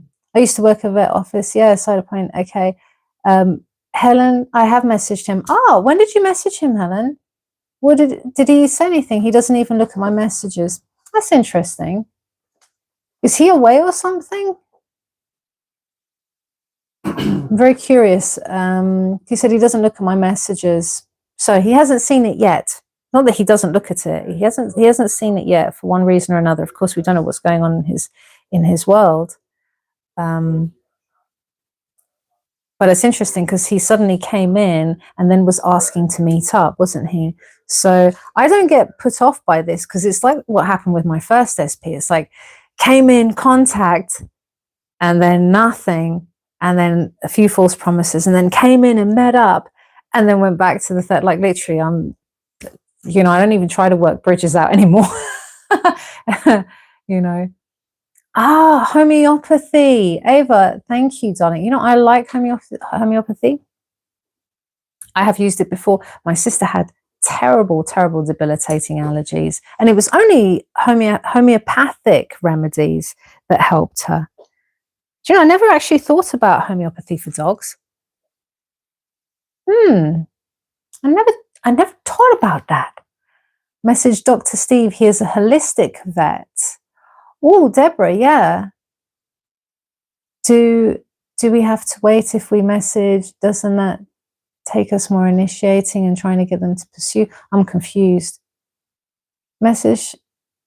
Okay, so do we have to wait if we message? doesn't that take us to more initiating? So, oh, like I say, Deborah, it depends on your state, you know. People get it really confused, right? So say, for example, you've all been taught, well, manifestations, it's like there's no action necessary to be taken. And I've done a video on this. I've done a few videos on this, actually. One where I broke down, because there was a success story. I always go back to it. You guys must have heard it a million times from me now. How many of you remember the success story with the grandfather who was asked grandma out about 7 times, and he got rejected each time, apart from the last time. And then, of course, they were married and they lived the rest of their days together. And many people were of the mindset that that is not manifestation, because he chased, right? He pursued, even though in that era it was very normal for men to be pursuing in that way. And also, he didn't pursue from lack. Where are you pursuing from? You know, it's like, so how can I explain it? So think of it this way. How many of you have been in a situation, because energy speaks so much louder than anything you could ever do or say. How many of you have actually been in the vicinity of someone, close proximity to someone, and just been like, I don't know what it is about that person. There's something off with this person. I don't know what it is. It's their energy. And you just, I don't know, you just didn't click with that person's energy, right? The energy speaks so loud. Now, you know, you've all been in that situation, I'm sure, where you've been approached by someone who has desperate, lack, needy energy coming up to you, sweaty pits, you know, beads of sweat, like, here's my number, you know, give me a call, okay? Feel like you're about to be stalked. And then someone else could come and exhibit exactly the same behavior. Here's my number, you know, you give me a call and that. But they're confident energy, right? So one is a repellent and one just draws you in. So it's never about the actions. Your actions and your thoughts, your behaviors, your perceptions, like anything that can be observed is a manifestation of your state.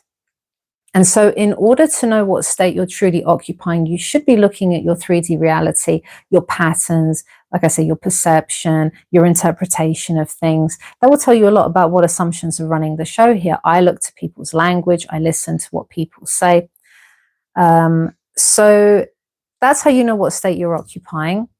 And therefore, that's how you can change it. But it doesn't matter if you get the drive.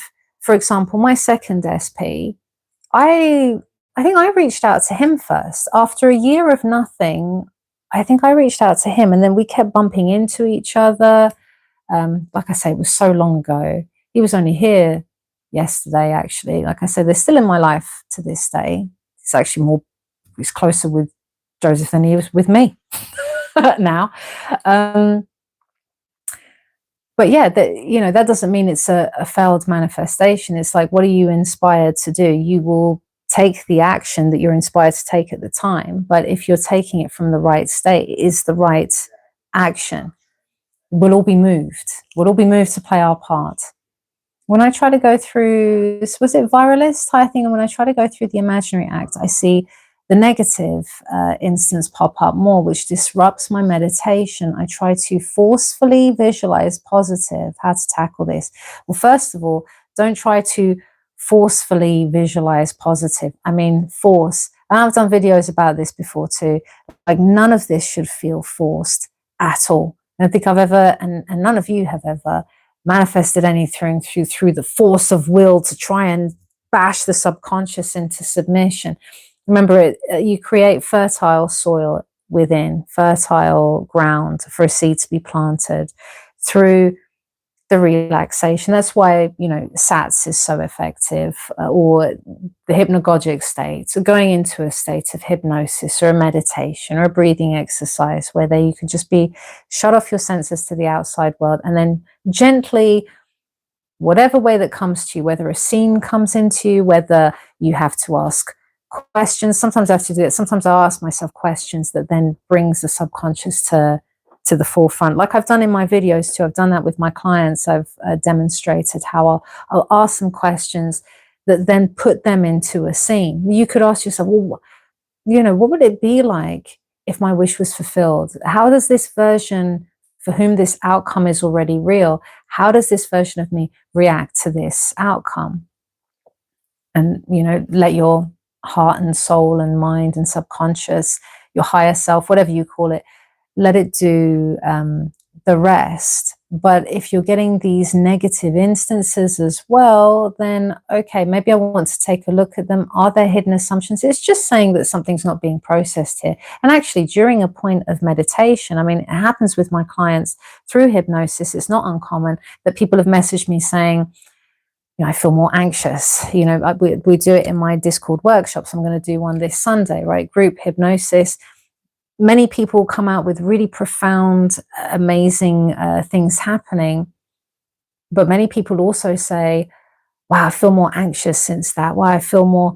And that's really normal. That's really natural, because now something is being processed, and all the stuff that was suppressed is now coming to the surface. So don't try and bury it and bash it down with visualizing positive things. Let it come out and let it flow through you. I never fight anything. Resistance is persistence, right?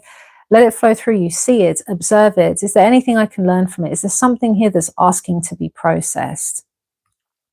Do I need to use revision? You know, and then gently relax yourself into that, your end state, but never force it. That's crazy. Sage was just saying, this is crazy. I was just watching one of your videos, and the question, does she do live streams, crossed my mind. And here I am. Welcome, honey. You know, so many people have manifested me going live before. You guys have manifested many things from me, including like what videos I should post up. And I know when it's happening, because I've had an intention to do a video and then suddenly I will change. And it was like today, it was like nothing was happening. Everything was getting in my way to do a video. And I thought, you know what? I know that people are manifesting for me to do a live. That's why I said in my community post, I was like, fess up, who did this? Oh, thank you. Thank you so much, Grace Light, for the lovely, generous donation. I really appreciate you guys and your lovely donations. Thank you so much. Grace Light, hi, I want to be a musician, but I grew up with religious parents. As an adult, I have great shame and paralysis when I sing, especially in front of crowds. Revision is unsuccessful. Should I try something else? Thank you. That's actually not too uncommon. And I've worked with so many musicians lately. It's so interesting. I know I shared the success story of my client who got, was it like 62 million streams on her Spotify now, and is collabing with some of the artists that when she came to me, it was just a dream for her to collab with those artists. Now it's a reality. And you know, she had a lot of shame. For her, it was about not feeling good enough. It was like an imposter syndrome. And I know that sometimes, especially when we come from staunch religious backgrounds and upbringing, there's a lot associated with that, isn't it? There's a lot of conditioning around things being around struggle or around shame. You know, there's a lot of things, there's a lot of assumptions that can impose these heavy burdens upon us, that then, of course, as you say, it puts you into a paralysis when you sing, because you're dreading the aftermath of that, the shame you're going to feel afterwards. You said revision hasn't helped. I don't know if you tried my YouTube revision, but you could do, like, there's a number of things you could do. You could even try like Joseph's methods of assumption stacking and start to stack up the assumptions that the version of you for whom performing is something that you can do freely and openly. And, you know, what would you like for the crowds to respond to you? What would make you feel good? What would make you feel safe? You know, like, I perform freely and openly without shame or guilt.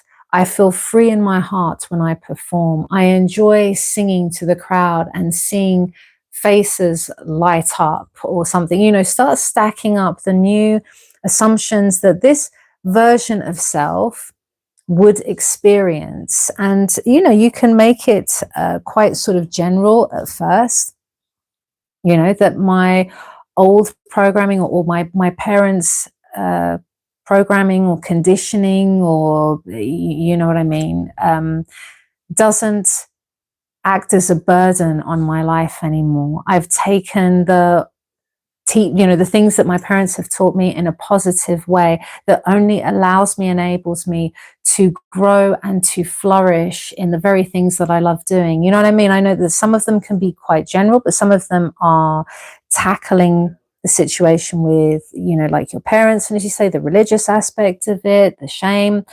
As you say, you get paralysis when you sing in front of crowds. Okay, so what is that? What is that fear? What's the thoughts behind the shame? That can help you as well to create some new assumptions and get in touch with the version of you who loves to perform. She would think, feel, act differently, and start to get to know that version of self, you know, through imaginal acts, through, like I say, the assumption stacking. You know, I no longer feel the fear or the shame associated with performance. When I sing freely and can be heard, you know, for all to enjoy, and people love my music, and whatever it is, like I say, don't take my words, my suggestions alone. Use your own words, because that is more important. Your neurology recognizes your own words, is more accepting of it.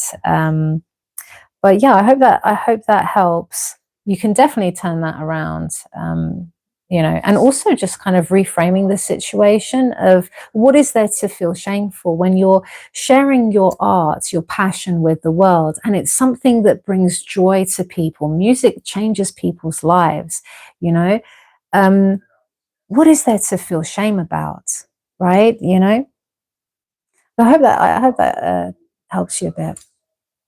Yolanta, I remembered that chosen me is just appreciating the good life and appreciating his efforts instead of complaining. Yolanta, perfect. You see, this is what happens. We changed her state. She ain't going back to the old state now. Look at that. I love it. For the little fur baby, what's that, lavender? For the little fur baby, check out Dr. Andrew Jones. He's a retired vet, and he's written several vet tech handbooks. Oh, interesting. Dr. Andrew Jones. I'm going to take a screenshot of that without missing my phone. Stefan, I imagined something and it contained a detail, did not add. Oh, it contained a detail I did not add. It startled me. I believe I was looking into an eternity. What an interesting thing. You think like symbolically? Hi, Nick Scalida. How you doing, darling? So I'm just going to scroll down. Like I say, I'm really, really behind, and I hate being too far behind. So once again, apologies if I haven't seen your message. Bear with me, guys. I'm trying to I'm trying to answer like as many as I can, those who haven't, you know, managed to ask a question before as well, so that everyone gets something. And if you're not asking questions or whatever, I hope that you're getting something just from listening to me ramble on. Shinrin Yoku music. Athena, what do you find more effective in a conversation, just in your mind without visualization, or conversation on the phone with someone with visualization? Oh, do you know, I was talking to Joseph about this recently. So I was saying that inner conversations have been extremely powerful for me, and many clients that I've spoken to as well.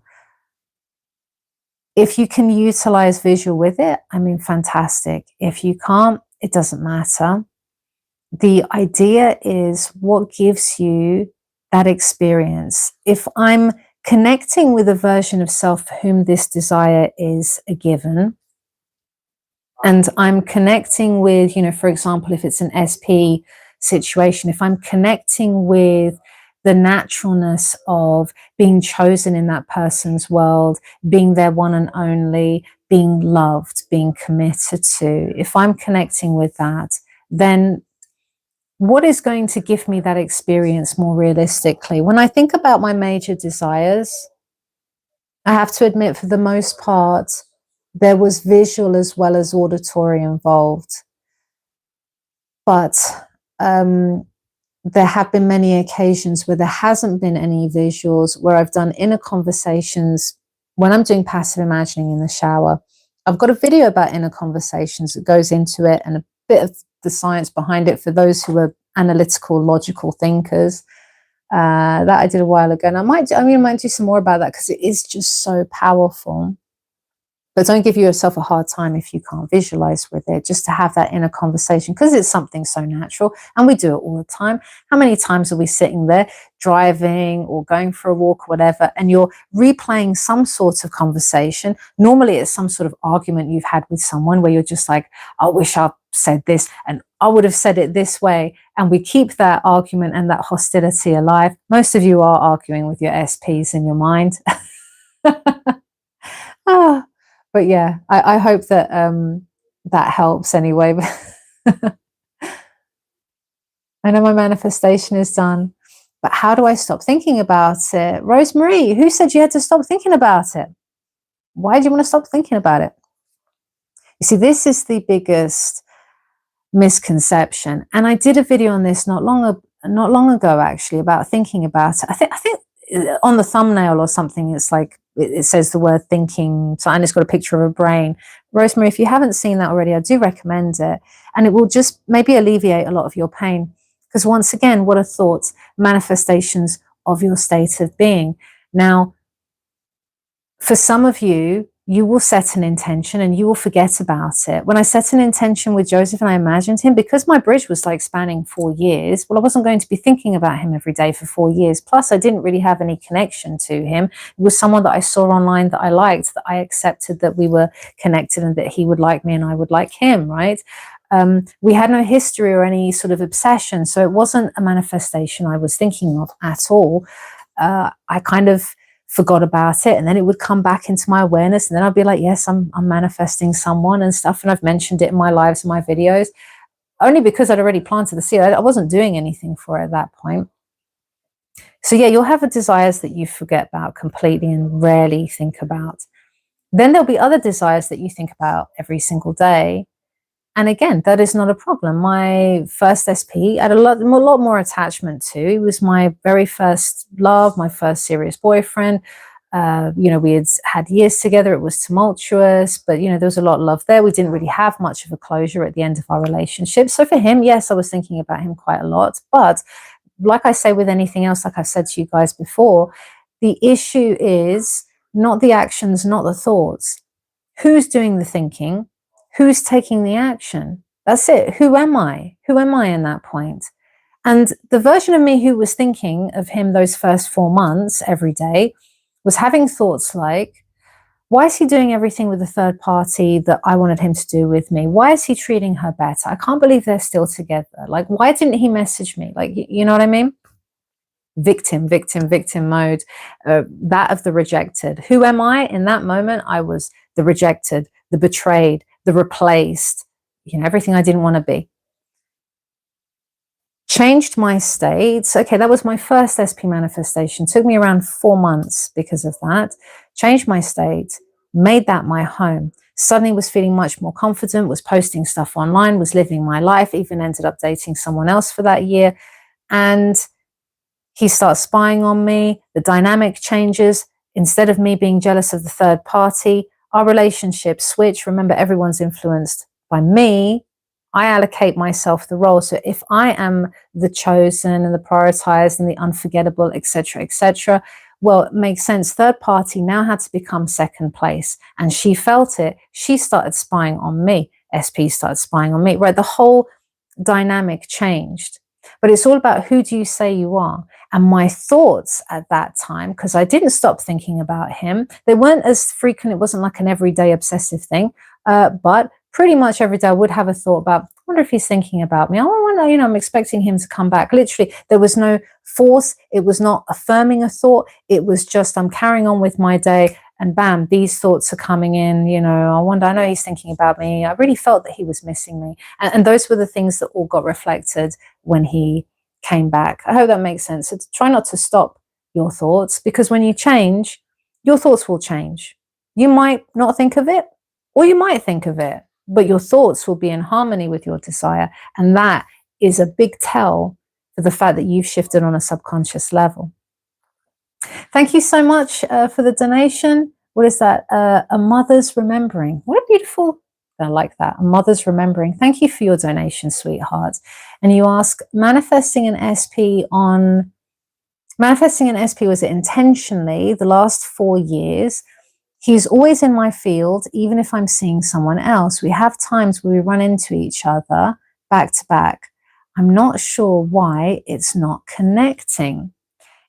Is it because there's been this story running for the last 4 years? And as you say, he's always in my field. So even if I'm seeing someone else, is he the guy who's always in your field? Is that who you're being? I'm just so used to being in this situation where he's always in my field. I'm dating someone else. We're like ships in the night. We keep missing each other. Why it's not connecting? Are you connected to him? Do you feel connected to that desire? Does it feel like a natural given? Do you feel that sort of gut feeling of, I don't know, like an inner knowing that this is unfolding the way that you want it to? Or have you inadvertently painted this story where we're like the almost couple, like we're like the passing each other, we're like the ships in the night? Where are you in consciousness? And that's not to say that you are going to be delusional and tell everyone that you are married to him right now when you're not. But subconsciously, are you seeing this as progress? When I bump into him, we are getting closer to connecting, you know, things are aligning to bring us closer together. It's a matter of time. Or, you know, are you seeing it as, oh, you know, there it is, like another chance meeting, and we never seem to get it off. We never seem to connect, you know. Where is your focus and attention? Because that will tell you a lot about who you were being in this story. And if you're making the connection a natural thing, if you're more focused on all the reasons why, well, this person cannot escape you, keep bumping into you, is evidently going to be thinking about you. It's just a matter of time before, bam, this happens. As you say, it's been the last 4 years. So I don't know too much about what's going on deeper. I can't extract the exact assumptions, but I hope what I'm giving you right here is going to help you to just reflect. And are we running on autopilot this old story? That old story needs to be addressed. And do you see yourself as the priority? Do you see your connection as strong, or is this just someone who's kind of like a side role to you, or are you a side role in their life? Because we do that quite a lot. You know, when I speak to people, like I said, I can see very much, or hear, I should say, I can hear very much on a subconscious level what's going on with their assumptions. Language gives away so much. The amount of times people are like, I didn't see this coming. We were so in love. And then the next minute, they've completely contradicted themselves with something that they've said. The more we talk, the more starts to come to the fore. We can think one way consciously, but subconsciously be thinking and feeling a completely different way. And whatever is subconscious is what manifests. And that's why people get very confused with the law when they're doing all the right things and they're doing their affirmations and their visuals and whatever else, and they're repeating it tens of thousands of times, but they're not getting the results. Because it's what's happening on a deeper level. Well, I binged all your videos 3 times, and so I'm like, ah! That's it? Only 3 times? Rita, I'm honored. So I hope that helps, darling. Hey guys. This is Josbe. Hello. My SP. Do you know, sometimes, so I was thinking about it in the shower, as you do, I think about him in the shower. No, but I often think when I look at him, it's kind of like this pinch myself, is this real? Because how many of you have had it where, you know, someone just, I don't know, especially if you've manifested someone who didn't even know that you existed in the first place.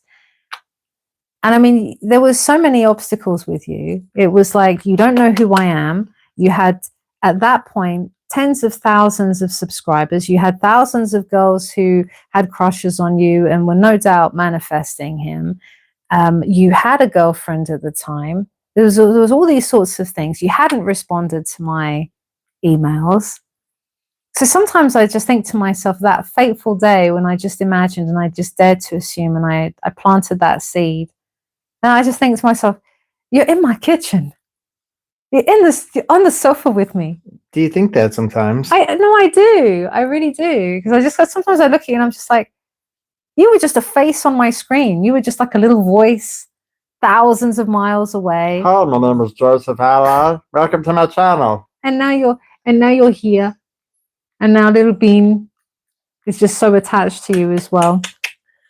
This is my son, everybody. Really is. He's always like, talks to Bean like he's a person. He has my DNA. You could tell in his eyes. Do you see the resemblance? Yeah, you see the eyes. Do you see the resemblance? And the cheeks. little Bean's face, he's like, are you sure? Coco Bean, we love you so much. You know how many people love you?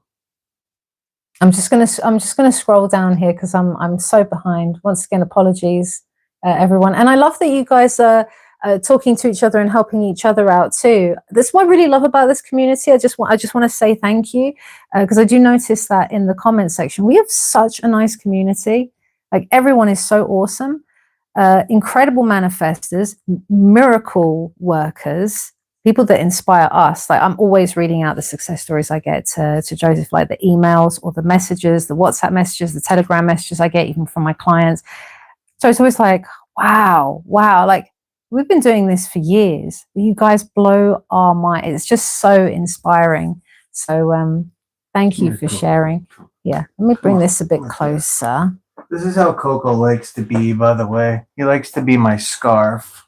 He does. They're like a parrot to this boy. Yeah. And he's warm. I'm pretty cold right now, so this is fine.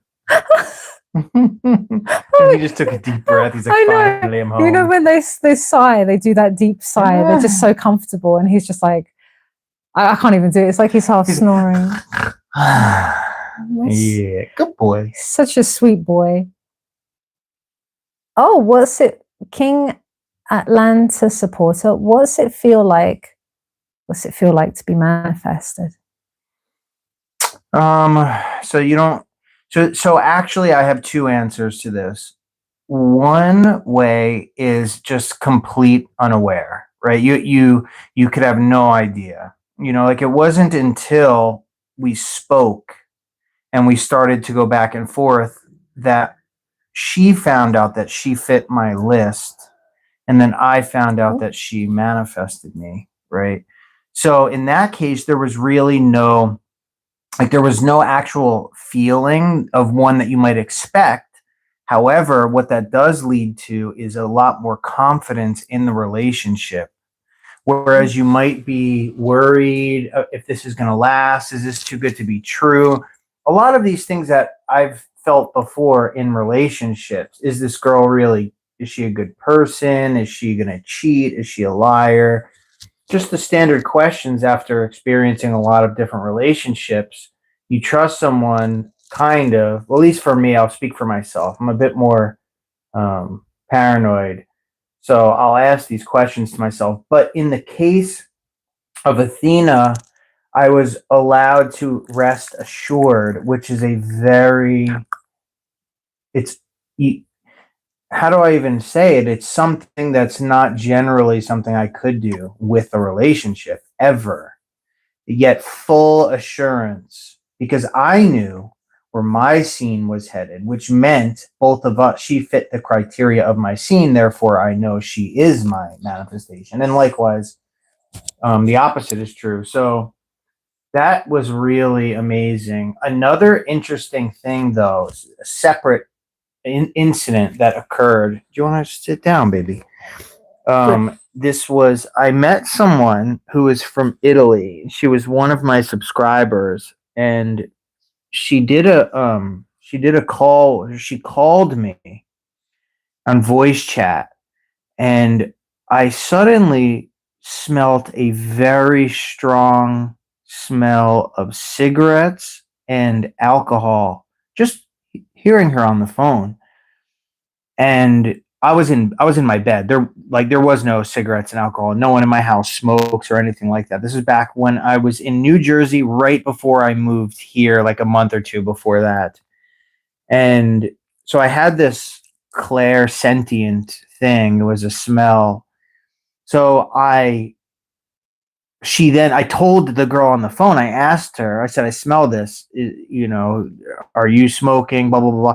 So she turned on her camera, and she had I don't remember if there was still one burning or if the smoke was in the air, but she had just smoked a cigarette. She showed the ashtray, and she had a glass of wine in her hand. And that, I knew that she was manifesting me, because I know that your consciousness does strange things when you visualize other people. And so that was a feeling. I suppose the way I put it is, because of the psychic experience that I had, and I've had them before in the past with other people who I've been either closely connected to or people that I've imagined for me, then I did know that she was trying to manifest me. So that, I just thought that what was a strange, interesting. what a strange thing. So something I had never considered before, that I'd be manifesting. I never brought that to my awareness. So, and I was careful not to, because I was just like, no, only I can experience my world, my perception, all the rest of it. So I'm not focused on what someone else is manifesting. There's another question about, what if two people are manifesting the same SP? It happens standard, over and over, right? Standard, yep. Many people ask that question. Beanie, I gave him the medicine. He looks so much better though back here. He's already doing much better. So much better.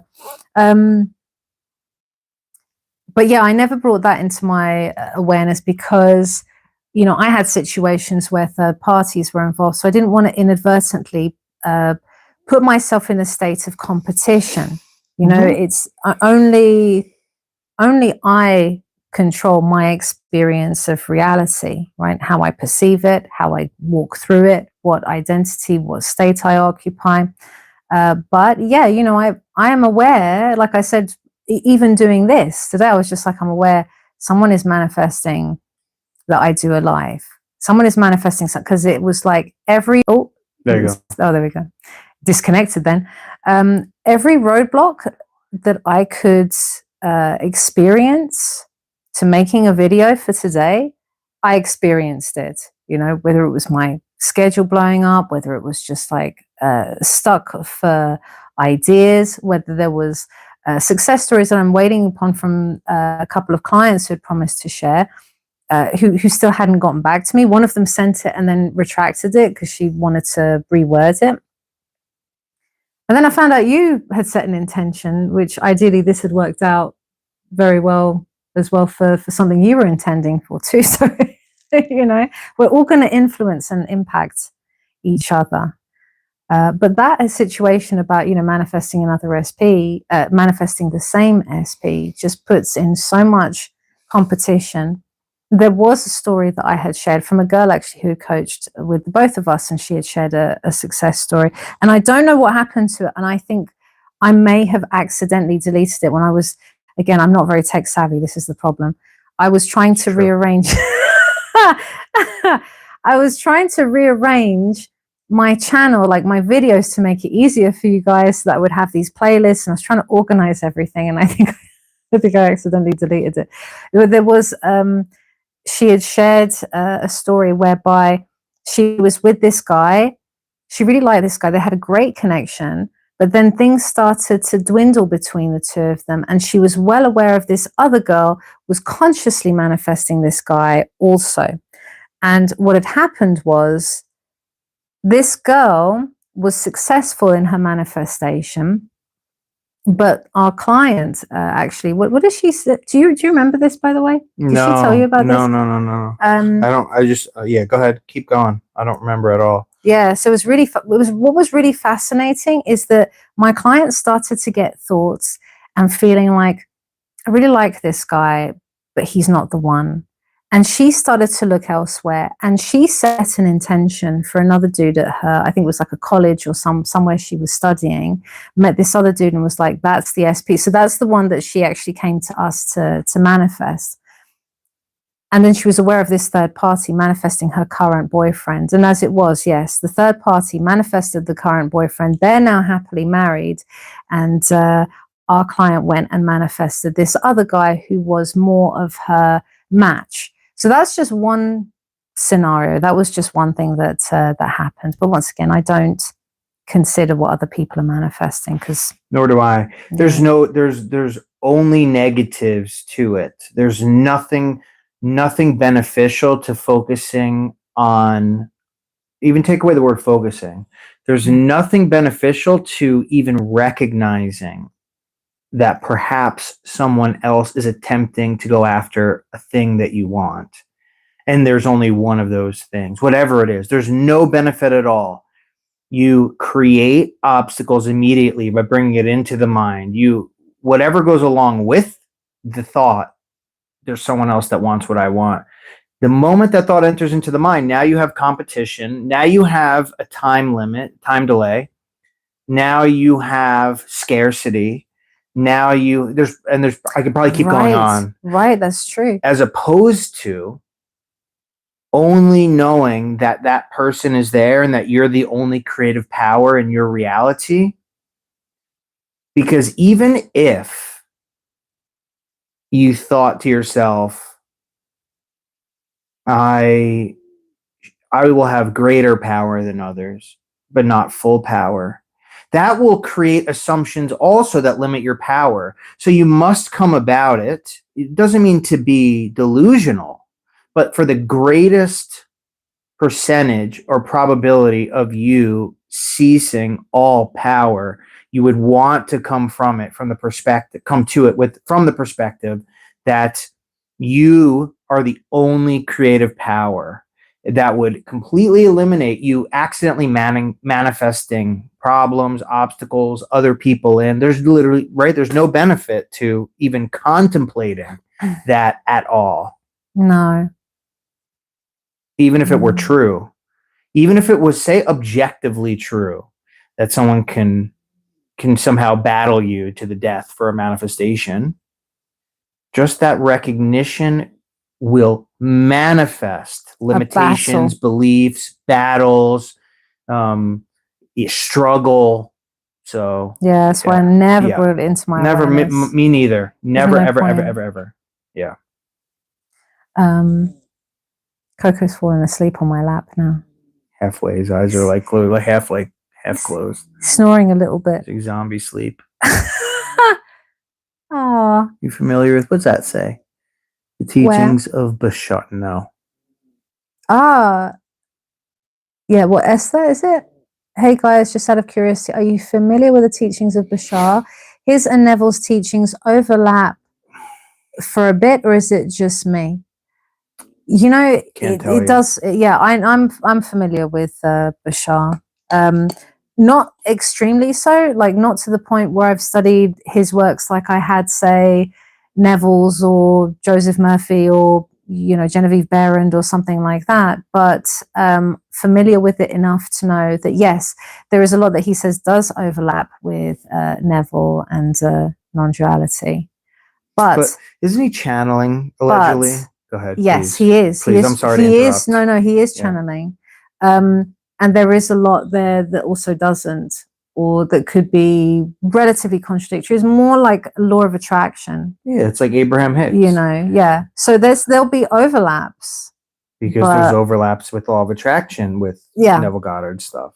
Yeah. There's overlap with Napoleon Hill with Neville Goddard stuff. There's overlap with Dispenza and Neville Goddard. Overlap with Murphy. Yeah, absolutely. And Neville, they'll all overlap, but then there'll be areas where they start to, you know, fork out into Diverge. their own. Yeah, exactly. Diverge. Better word. Thank you. I was just thinking math for some reason. People I realize use math terms a lot. Like someone the other day was like Is that math term? a news anchor said was it inflection point? That is, if I'm not mistaken, when the maximum and minimum of two intersecting parabolas hit. But yet Parabola? right, yeah. So that's a math term as well. Like this. Like x squared, if you plot it on a map, it'll make like a mountain. Do you know what I'm talking about? You would have seen on a graph, right? Like this. Yeah, that's a parabola. Okay. That's a parabola. Like That's a U got a name. or that's a parabola. Interesting. Yeah, but I realized like integral, or people say integral or something. It's integral. That's a math term. Integral. Derivative. That's a math term. Anyway, the mathematics. What was the one that we just started on though? It wasn't inflection point. It was something. Continue. It doesn't matter. I finished the word and you said that was a better phrase for it. Yeah. Was it divergent? Yeah, diverge. Yeah, divergent. So that is also a math term. See? Who would have thought? I love math. You come here for manifestation talk and you learn mathematics. PhD in calculus 7. Yes. Oh, look, Bruce was asking about, you see, like Jane Roberts and Seth. I'm hearing so much about Jane Roberts and Seth lately. I kept promising, actually, I kept saying that I will check it out just because I'm curious. I'm always curious to learn and to expand my knowledge, as you guys know. But I'm not familiar at the moment. You were kind of familiar with Seth? I used to have the books. The only reason I am familiar is, don't you remember here the funny story? Remember on the phone when we first met and we were joking about Abraham Hicks and the voice that she has. She puts on like this voice. His impression of the voice. You thought it was kind of, we were just like joking or something. Like you had never heard the actual documentary. Yeah. So remember when I put it on TV? I didn't have a clue. Yeah. So I put it on TV. This one, by the way, guys, you can't find it anymore. They deliberately removed it. It's hidden. They've tried to blot it out because what's the guy's name? So there's Esther and oh my God. Esther. Is it no, it's not Jeffrey. Jerry. I knew it began with Jerry. Remember what he tells everyone? That he's going to manifest to live 120 years old and all of this stuff, right? Yes. So he makes all of this, he's obviously good-willed and good heart and stuff, but it's a play. It's fake, right? So, so he was manifesting to live to like 100. It was 120. It was 120. I remember specifically. Evidently didn't make it anywhere close to that. Unfortunately. And then what they did is once he was dying, they started to cut him out of all of the emails, all of the photos, because he was visibly dying. And because it contradicted Abraham's and Esther's teaching, they tried to just kind of like forget him. It was horrible, horrible thing. It was his idea. But anyway, the reason I bring that up is because Jane Roberts and Seth is a part of their story. So I had never heard of them before, but they had actually went, I don't know if it was to the person who does Seth. They went there, both of them together, or it was a derivative of them. They met someone. And then the story goes, Esther's story goes that it gave her the idea about it. And then she went home and suddenly her nose started moving and she was channeling Abraham. So and the voice of Abraham at first was kind of absurd. It was really red rum. It's like red rum. Red rum. So I never heard that. I never heard that. So when Joseph found this, I was shocked. But then, of course, she wouldn't have been able to keep that up because she would have given herself a sore throat. Later. She stopped it later because I feel like now she says that she doesn't need to channel them anymore. She just had a sore throat. That's it, man. It would have been difficult to keep that voice up. Destiny, thank you for the donation, babe. How do I guys, by the way, if you haven't noticed, I am exceedingly harsh and critical when it comes to other teachers. And Yeah, I realize that it could sound that way as I'm saying it, and I you know, I try to be a bit more lenient and understanding on video, but you know, in my own mind, I am very critical. The reason I'm critical is because of the millions that are being misled. But that's only one way of looking at it, right? Because technically, if you've come from someone who, if you're someone who has never believed in manifesting, even if you're misled by Abraham, then you're far better than you were before, right? However, my thought is like, because for me, I was in life or death situations, and I was willing to do whatever anyone said. No one could just tell me, and they all, like, all these people I'm very critical of now, because no one actually really had put anything to the test. The only one who had ever had and has accurate teachings, as accurate as possible, is Neville. So that's why I'm very, very critical personally. But we love Abraham. Abraham it brought us together. That first conversation that you and I had, was amazing. Where I taught you so much about Abraham, then I taught you all of the new concepts, because, you know, those of you who've followed Joseph's work for, you know, millennia, where are we? Those of you who follow Joseph's work for, like, you know, for so long and stuff, you'll know. What was I going to say? Actually, I lost my train of thought. It's because I pointed. I just read your title to your opinion. I happen to prefer Abraham over Neville and have manifested a lot in the past. See? Yes. Everyone experiences. So Abraham brought us together. That's it, though. It is true. It is true. Because he had been out of the scene for quite a while. He didn't know all the fun stuff. You see, I was on TikTok, so I was privy to all of the new fads. That's where I learned about BBL, you know, birds before land, not Brazilian butt lifts. That's where I learned about Delulu is the Sululu. And I was dying laughing. And I was teaching him all these things. He was like, what is this? Yeah. I think we spent most of that first conversation, was it 5 hours, 5.5 hours we spoke. It was meant to be an arrangement of a collaboration that just turned into the most ridiculous banter for all those hours, night before Thanksgiving. And we were talking about Abraham, we were talking about the vibrations. I was asking if you're feeling the vibrations. We're trying to figure out. Yeah, we were just like having so much fun together. I realize now, though, like, whoever wrote that about preferring Abraham, please don't take what I'm saying personally, right? You're right. It is my personal opinion. So, but we bonded over a lot of funny stuff. And let me say this, right? So I discovered Abraham long before I discovered Neville. And from where I was before that was Napoleon Hill. And so he was really good, but he's I mean, it's archaic, like 1920s, and I mean, not what Neville's, what, 1940s, 50s, 60s, 70s, but my point is like, Napoleon Hill was not all mental, like not all mind, not all manifesting. So it's very, very obscure, just talking about autosuggestion, which is affirmation. That was the entirety of essentially of what he said. So when I got to Abraham, there was more that was revealed to me. So I did learn some, you know. But I remember when it was saying, like, just use your feeling as a guide, right? I was reading this book that I found. I was in rehab. I was in the Salvation Army in Trenton, New Jersey. I was there for a couple months. So when I found a book and someone had said, yeah, you should read it. But yeah, it just didn't, you know. Abraham's book. Esther and Jeremy. I tried so hard, actually, for so long to get on board with it.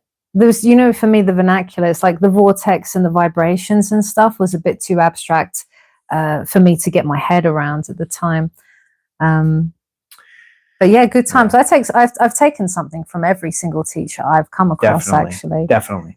You know? Likewise, absolutely. One thing that I learned from Abraham, or rather, I'll say Esther, is a saying that I still use to this day, because it is, I find, just absolutely true.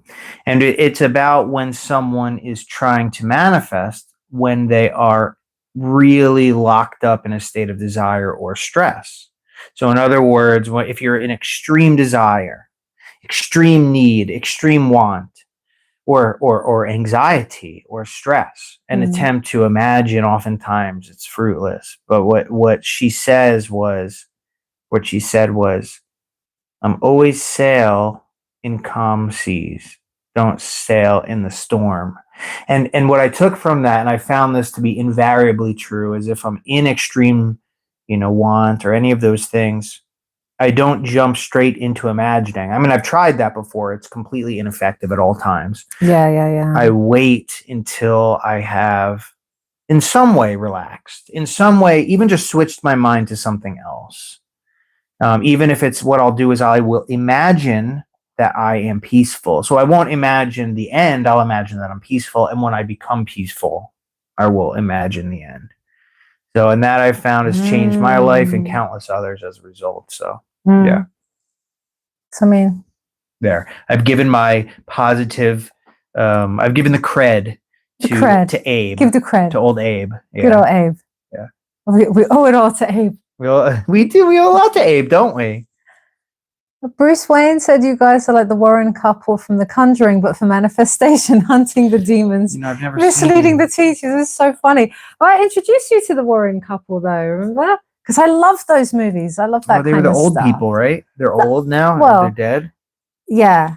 But The Conjuring movie and stuff. But I've never seen it, so I do believe though that you showed me something with that couple. Conjuring. Are you sure? Mm-hmm. How sure are you? I'm positive. Because I love my horror movies, so I forced him to watch every horror movie. That is true. I like horror movies, but I don't really get, I don't know, like haunting, like ghost stuff is not as creepy to me anymore. Yeah, I need to find some good ghost movies. Does anyone know of any good creepy, like supernatural kind of thrillers and stuff?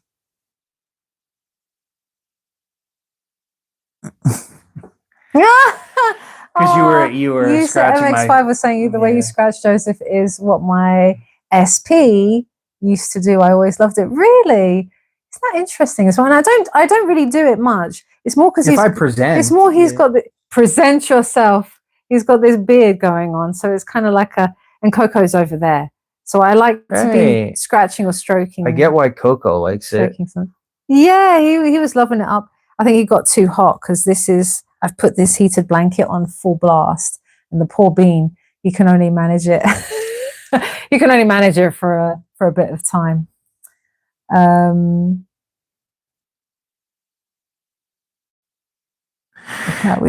don't agree with all of what Abraham Hicks says. In the sense, let me rephrase that. Not all of what Esther Hicks says is provable in practice.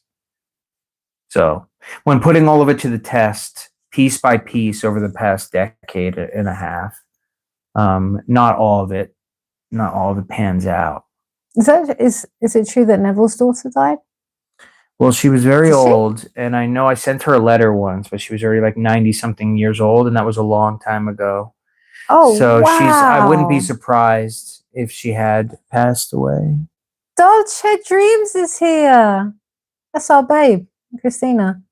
I remember saying to you, Athena, that Joseph Alai was back, and you were already talking. Dolce, did you say that did you bring that up in like a TikTok live or something? You were saying Joseph's back before me and Joseph were together. I'm trying to remember. I know some really, because you did come up before you came physically into my world, and you were still a manifestation in the ether. There was essence of you sort of cropping up. I'm just trying to read through these to maybe find some, because 2 hours 13 minutes. Let's see if we can find some captivating. Hi, Athena Joseph. What would you do to improve your relationship with your boyfriend? From iFocus Beats. iFocus Beats. And I'll find another one after What would you do to improve your relationship with your boyfriend? So I take it if you're having issues at the moment, hun, take it back to the foundation. What is actually going wrong? What is the experience that you're currently having? What is the experience that you would prefer to have? Maybe start by scripting out or listing out the kind of dynamic that you would prefer, you know, creating the new, okay, the dynamic would be, you know, I love that we communicate so freely and so openly. I love how consistent he is with me, you know, pinpointing the areas that aren't working and honing in on those particular areas and then incorporating that into an imaginal act. Because there's been many times actually when I've been in situations, not so much with you, because I was very thorough with you. I mean, he's my how many SP manifestations? You're my fourth now. Well, my fourth official, say, like love related one. I think. I don't know. I don't know. But you see, each one there's a little something that you learn. Like, yes, you know, I forgot about this. Like I forgot about the consistency in communication, or I forgot about they must be this way or that way kind of thing, you know. So start to build a foundation of that first, and then imagine that connection and the improvements, what the new dynamic is like with them. And then you'll start to see little shifts. Maybe it'll be subtle things at first, or maybe it won't be anything too obvious for a while, but seek out those shifts. You'll notice that what will happen is you'll start to shift and behave a certain way that then encourages them also to behave a certain way. Maybe you start moaning at them less. Maybe you take your foot off the pedal a bit, you know, and they're able to come forward. They feel like less of a failure. Does that make sense? Did you? Oh, I was lost. Deep in thought. I was somewhere else. Yeah, just thinking about the universe and non-duality. Oh, well, that is a hell of a thought to get lost in, isn't it? Like, you why could get lost is in it, that for ages. Like, think about, right? So remote viewing. Okay. What I do is I command to see what I want to see, and then in my consciousness appears the thing, right? Not in my eyes. It's like somewhere within the mind, or it switches to another channel, and that's when I see that. But I was just thinking, if I'm capable of doing that, then I should be capable of using my mind to, say, alter something directly, not manifesting wise. I mean, what's it, telekinesis or something like that? Like move an object? Yeah, even if I'm not seeing it at the moment, that does not mean that it can't be done. The same way as I'm just giving a command to my subconscious. Show me this place. Show me my father's house. Show me Egypt. And it appears. Then there's an infinite intelligence accepting my every command. Anyway, that's what I was thinking about. But I did see this. Can you help change someone's appearance through manifesting when they're resistant? The best way I've found to manifest for other people is to not tell them that I'm manifesting for them. And then there's just nothing that they can be resistant about. It doesn't matter if they're thinking, oh, I want to change this. Oh, I hate the way I look. Oh, I want to manifest this, but I can't manifest this.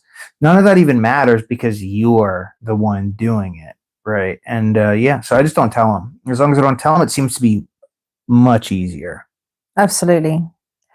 Present that version of them to you in imagination and hold that vision. That's what I've done for most people, because I've manifested things for other people all the time. I'm not necessarily just appearance change. Say if it was, I don't know, to help them with their addiction, or if it was, weight loss, I suppose, is appearance changes, and I've manifested that, or no difference. Healing. There's no. It's all the same. Yeah. What does it matter? But if it's appearance, you know, like what the question up here is, can you help change someone's appearance? Really, what you're asking is, can you manifest for someone else if they are resistant? I suppose that's a proper translation. The answer is yes. Absolutely. So another one that was. So are we answering all of them, or are you just skimming through? I sort of skim through because I get really behind. So then I try to go down to the bottom, so I'm not too behind. What do you think about reciprocity? Oh, look, from Dubai, brace for my success story very soon, Athena. I'm waiting on you. I'm waiting on it. She would be waiting. Reciprocity in and of itself is not a manifesting rule, but it works marketing wise. We use it all the time. Use it in everyday life. You give someone something, you can expect that in one way they will be beholden to you. But if you're talking about the golden rule, which Neville talks about, even yet, it's still not necessarily a manifesting rule. It's just more of do unto others as you expect others to do unto you, or that you hope others would do unto you. So I wouldn't say it's a manifesting thing. Rule. Yeah, it's not a rule. Manifesting is just, to me, that sounds more of an assumption that you would set rather than it being an inherent law of manifesting, right? What are the creepy movie suggestions? Crack me up. Woman in Black is really good. I saw that one, Mark. What was the telephone We saw that we one. saw? Is it Black Phone? Or No. Oh, No. maybe it is. Is that what it's called? Does anyone know what we're talking about? It was like this, a murderer came and then the little girl was having visions of seeing balloons, the guy opening his truck and balloons coming out, and he would kidnap kids, and then her brother gets kidnapped. Yeah, and he's in the basement. Something telephone, the black telephone or something like that. I think it's Black Phone. Yeah, or black payphone or something. Yeah. Something like that anyway. But I like the really creepy ones, you know, like The Ring, but the Japanese version of The Ring, like that was really creepy, or like The Grudge, or like that kind of stuff. If you've got those sorts of suggestions, I like the original. I love the original Poltergeist movie, Dogwood. Love it. I love the original Exorcist. These are like my favorite films. Should we scroll down? Yeah, I'm quite a bit behind, so I'm really sorry, guys. There you go. Can you guys talk about the ego? Why are the teachers against it? What is the meaning of integrating it? Integrating the ego. I don't know if they're, in my mind, ego, what I hear people, these people saying you are God and everyone else isn't, and like, so it's like your body is God, and all these, you know, these people, these coaches who kind of make it an egotistical thing. And that's what I think from what people have said, because I mean, I used to be quite up to date with the teachings from what other people are teaching, but what was I think there's also this idea that you can have desires that are from the ego, therefore don't count. Is that what you mean as well? Yeah, like, you see, these are weird things. These are like new fads that people are coming out with. It's just, because even I don't know. I'm just like, why is this becoming a thing now? You know, the ego isn't the manifesting term, right? So if you start hearing psychological terms combined with manifesting terms like nervous system, ego, give me some more of them. I know there are so many that we've heard. They're fads, they're trends. It's kind of causing a separation. I suppose the way that I understand it is that the ego mind, to me, is the difference between the conscious and the subconscious. So, you know, you can consciously think a certain way, but subconsciously you're running a different load of assumptions and programs. You could interpret it that way. That would make what they're saying make sense, but that's not what they're saying. You're just intelligent and like using your psychological mind to, you know, make sense of it. That's what I'm thinking. I mean, because I don't know too much about what they're teaching in regards to that, but they're saying why the teachers are against it, and I'm not really sure. Oh, listen, let me say this. What you will find is once a certain category of topic gets exhausted, what happens is, in marketing, to get views, to get subscribers, and to get new interest, you must throw what's called a new mechanism into the topic. So for example, and this is just marketing 101, but you'll see this all around the world with anything that has been exhausted. So say, for example, years ago, manifesting would have been the only thing that would have been on YouTube. You wouldn't have had to have anything else. But once there were too many people talking about manifesting, now there needs to be a differentiation. And the way to do that is to add a mechanism. So manifesting a specific person.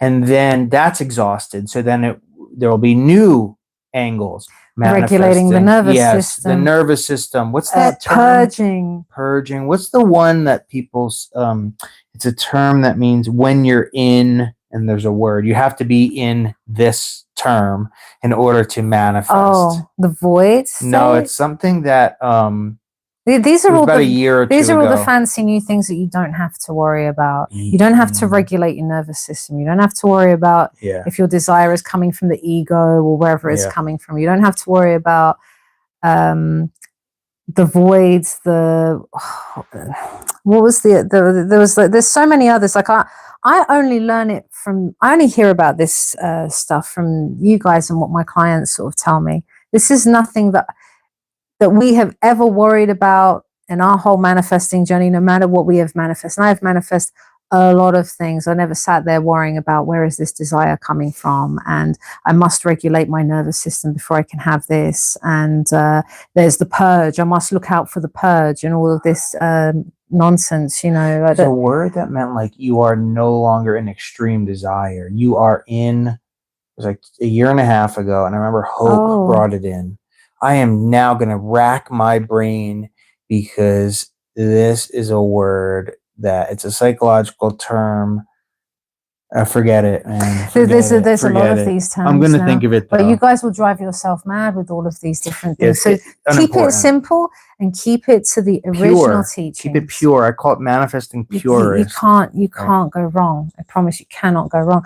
Half the issues that people are struggling with today are issues that I've fortunately, because I started so long ago, nearly 25 years now, before there was YouTube, before there was all of this social media. So I really only had Neville's teachings and the books that I read, and you know what I mean? So all of this stuff it didn't act as any sort of blocker. So let's say, baddie boo-boo, but my sister's surgery hasn't worked. Is it still possible for me to manifest her recovery despite this? Absolutely it is.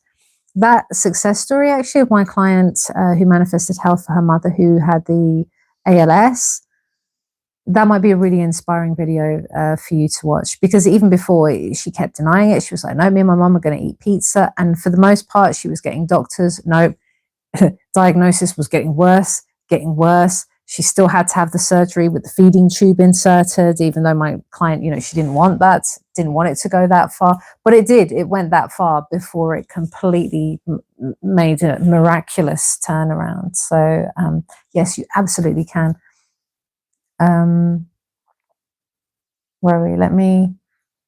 There's so many messages. Yeah, maybe scroll down even more. You know, what are we supposed to do?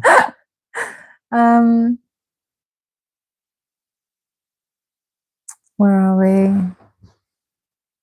Flow. Someone said, is it flow that you mean? No, it's like, oh my God, no. So it's a term. This is what my memory says: is you're in something or something if, or so. It's like it's an interesting term, and it has to do with either you're extremely obsessed or you're in this state of mind, and you can't manifest unless you're in this state of mind. It's another, like, one of these odd, absurd things, but it flooded the internet for like 6 months straight. It's just another one of these things. No, it's not flow. I never. I'm gonna. I wonder if do I know it? You know it for a fact. Yeah, you're the one that eventually explained it to me. So I'll think of it. I explained and you'll be like, oh, duh. Really? Yeah, for sure. I'm sure of it, 100%. Limerence was yes. Thank you. I manifested it. I know, because it jumped into my head, and I thought, he sent me a message. Limerence. Was it because I said something if? Even though it's not ins. No, because you made it sound like something. Limerence. Like, what is this? This is absurd. I know. I was just like, what the hell has limerence got to do with anything? We are one mind. Thank you. We are. This is how it works. Right? So just in case you're wondering what just happened there, I, in my mind, imagined that I know the word I was looking for. I know the word I'm looking for. And oftentimes it will come into her mind and she'll say it, and then I know it. Always it comes through me, but that's because you have no mind. You have no mind. Yeah. Well, sometimes that's true. No, you set an assumption. You said something I remember, because you said, I am. What did you allocated me a role? You allocated me the role. It's like I was your messenger. I was you. I always had the answers. It is true, though. I always had the answers to him. And I listen to you, and you always end up giving me the answer to the question that I'm looking for. Absolutely. It's happened dozens of times when I'm completely stuck. There's no way to know it. You will come, or if I'm not sure of what path to do, you will come out and you'll say, even unprompted, you'll come out. You might not be saying anything related to what I'm thinking about, but the words you'll use will be the correct answer. All of it. Well, there was stuff that Joseph was working on that started to come to my awareness suddenly. Videos that were coming to my world, and I knew they weren't for me. I knew they were for you. All the stuff with like the bees and the what do you call it? Hexagonal shapes and stuff like that. It's really fascinating. Fascinating. I don't know. Oh, Stefan was saying I have to give Stranger Things another try. You know, Athena doesn't. I tried putting it on for her, and she did not want to see it. But everyone loves it, so I think you should try watching the first episode, because I know the first episode was good. I didn't really. Is it creepy? It's heavily popular. I don't really know. It's kind of half scary. I don't know how to explain it. Sci-fi. You know, it's sci-fi. It's cool. Well, I am a a Star Trek fan. Only the original Star Trek and Patrick Stewart's one. What was that one called? Next Generation. How many Trekkies we got here? Everyone's like, oh, the inner geek is coming out. I've never seen it in my life. I've seen Black Mirror with the fake rendition of Star Trek, when the guy created the virtual reality game, put all their DNA in it. Remember? We've watched this when they were in space, and there was the boss of the video game company, and he created a mod. Oh, that was really good. Yeah. Is that like Star Trek? Yeah. It is. Yeah. Right? There's similar things. Wow, Tori's story was like I manifested a reversal of Alzheimer's for someone else. It was temporary, but it was a surprise when I heard what had happened. My God, that's amazing. Detached. Oh, look, even Lavender said limerence, cognitive dissonance. Oh, so she had, or he or she had answered before you did? Or I'm not sure, actually. How amazing is that? Because we're so behind on the messages here. It was limerence.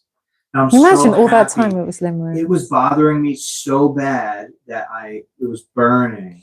And I thought to myself, how is my subconscious going to get this to me? Because what am I going to ask it? Usually when I prompt a decree, it will give it enough context so that it's exact. But all I had was, I know the word I'm thinking about. That could have been anything, but yet God knew exactly what I meant at that time. That's how amazing. To me, that was all the gaps are filled in. Yeah. It was like for us as well, setting our intentions.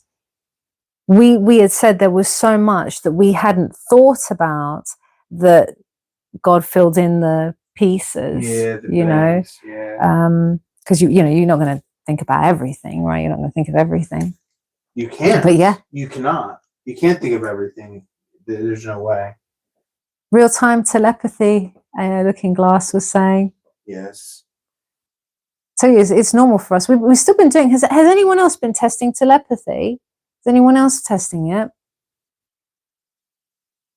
Because remember, we were doing it for quite a while. I'm feeling a new refresher of that. We're going to start going into it again.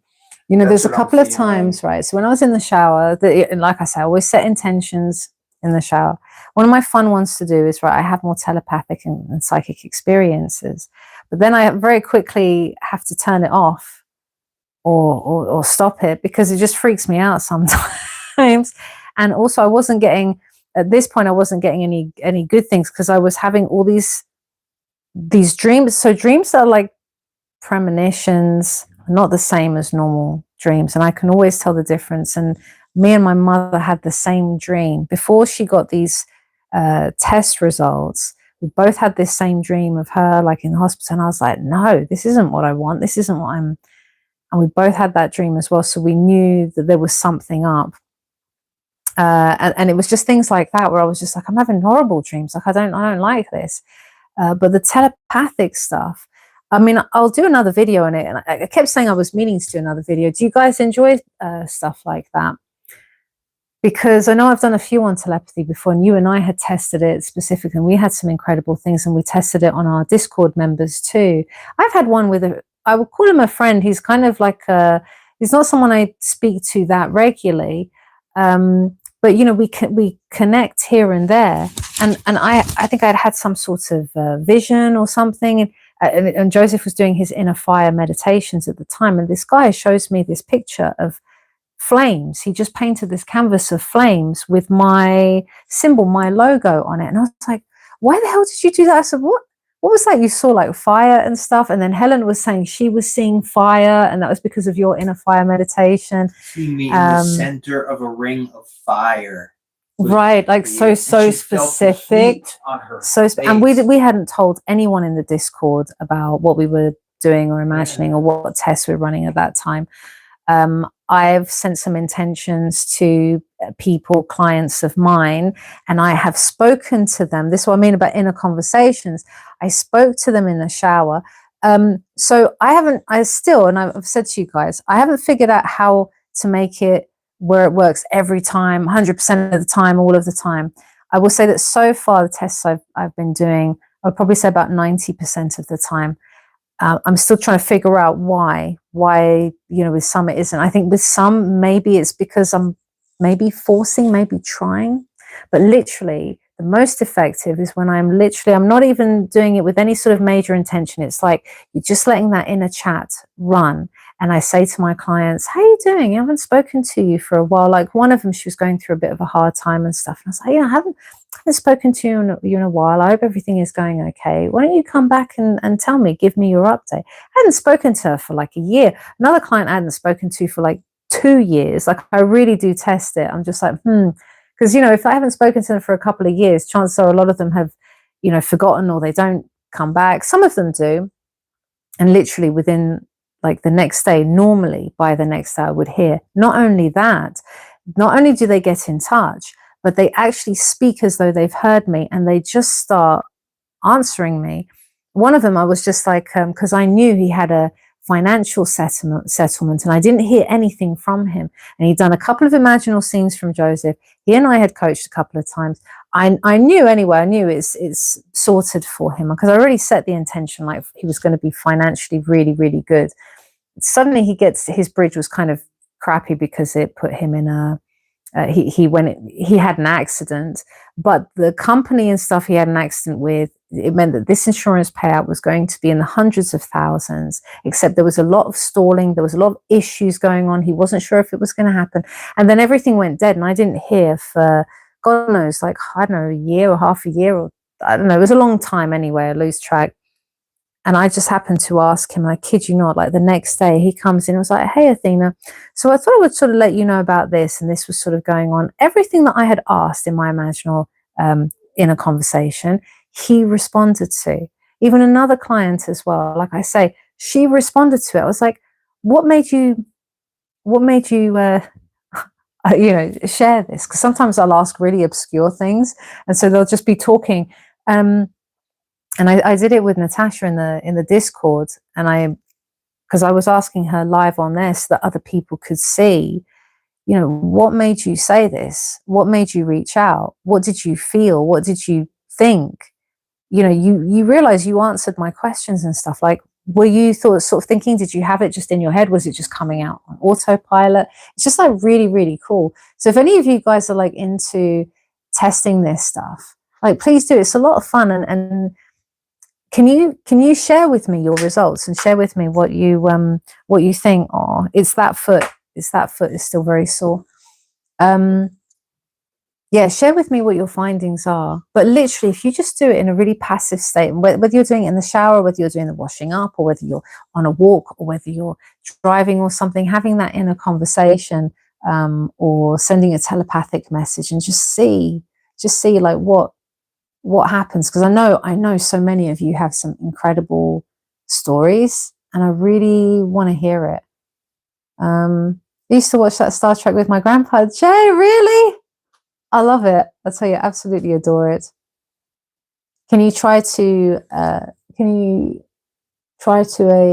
was that live? Is it a thought transmission now of a word and see who gets it? That'd be an interesting one. You know, I've never tried doing that. I should have done that at the beginning to maybe give people more chance. Are you trying to send a message to people in the audience? No, when we do it and we do it well, normally we have warmed up to be in a relaxed. No, we state. Relax. Yeah. Not all the time, but it is much easier than being very relaxed. We did some state. We did some very specific, I can't remember which journal I wrote the results in. We did some very specific thought transmissions, Joseph and I. Like I say, not just with the Discord posse, but with each other. And I mean so specific, like I sent him a vision of a cat that was rainbow colored, and it was like gradient. So it was rainbow colored on the outside going into a white in the center, and it was a cartoon cat sitting down. And I sent him that image, and he was like, I think you said mouse at first, didn't you? At and first then you I said because I was yet I had not received anything yet. So it was my own image first, and then suddenly I remember immediately it was a completely separate feeling and visual, and it went straight into my mind, the image, the cartoon cat that was rainbow, and I said, oh, a rainbow cat, and you said, yes. I remember exactly. Rainbow cartoon cat. I mean, how specific is that? That's when we were really getting into it. And then a couple of times, like I said, I would have these visions, and they just disturbed me. I didn't like it. Like I had one. Do you remember where I was saying I had the picture of the eye, and then there was like a picture of dot on the forehead, and then there was another random picture, and then you showed me that program on Gaia, and suddenly those images were flashing up there, and there was just this horrible. It was like it was an eyeball, right? But it was kind of disturbing, and to have that just appearing in my mind, I was like, "What the hell is like? That's creepy," kind of thing. And so I didn't understand what was going on. So I'm a little bit scared of it when it happens sometimes, but there's certain things that have happened that really cool. I'm just trying to find my notes because I did write down a lot of things. Like I say, with my very first, I did it with my very first SP. Like I say, he's another one I'm still friends with. No, I didn't. No, what happened with him was I was doing just a symbolic imaginal act. So literally, I was under the shower once again. I'll do another video about my passive imagining and stuff. But I was under the shower, and literally it was like this. I was posing like this at the shower head, the water coming down on me, got my hands here around my chest, and I was feeling this aura of light around my chest. Now, I think what I was doing is because I found a lump, and I was imagining this healing light and energy, and I was holding it onto my chest and my breast area. And usually I do that. That's my sort of healing thing. I did that with my cat as well. And just sometimes when I'm really struggling to feel like I'm healed, I'm healthy or whatever, you know, that will be the vision that I do. Can you believe it? The next day, I think it was, my very, very first SP I manifested. He was having a lot of psychic stuff actually with the two of us. It was really odd. He posted the picture, and I took a screenshot of it, but obviously I'm filming from this. I kid you not. So it's a woman. So I don't think she's not under a shower or anything, but it's a woman, and she's posing like this, and she's got her hands like this, and there's the white light here on her chest area. And I don't know what the hell that was. I don't know what prompted him. I had to ask him. I was like, why did you post that? I said, that was literally the vision I was imagining in the shower. And what's weird is she had her hair up, like I'd put my hair up as well, because it wasn't a hair wash day. It was just so odd. But that's what I mean, like little things like this remind you of how connected, the interconnectedness of everyone and everything, which if you are struggling with a lot of anxiety and your manifestations, your desires feel like something that is so separate from you, when you do these sorts of fun tests and manifestations, it just builds your confidence up, and it's just that regular reminder of how connected we are. So things don't feel so far away, because I know particularly those of you manifesting anything to do involving another person, for some reason many of you think that that is harder to manifest because it's involving another person, when really no, it's no different to manifesting like a coffee or a car or something like that. It's only the story that we're telling ourselves that makes us feel that it is, you know. Does that make sense?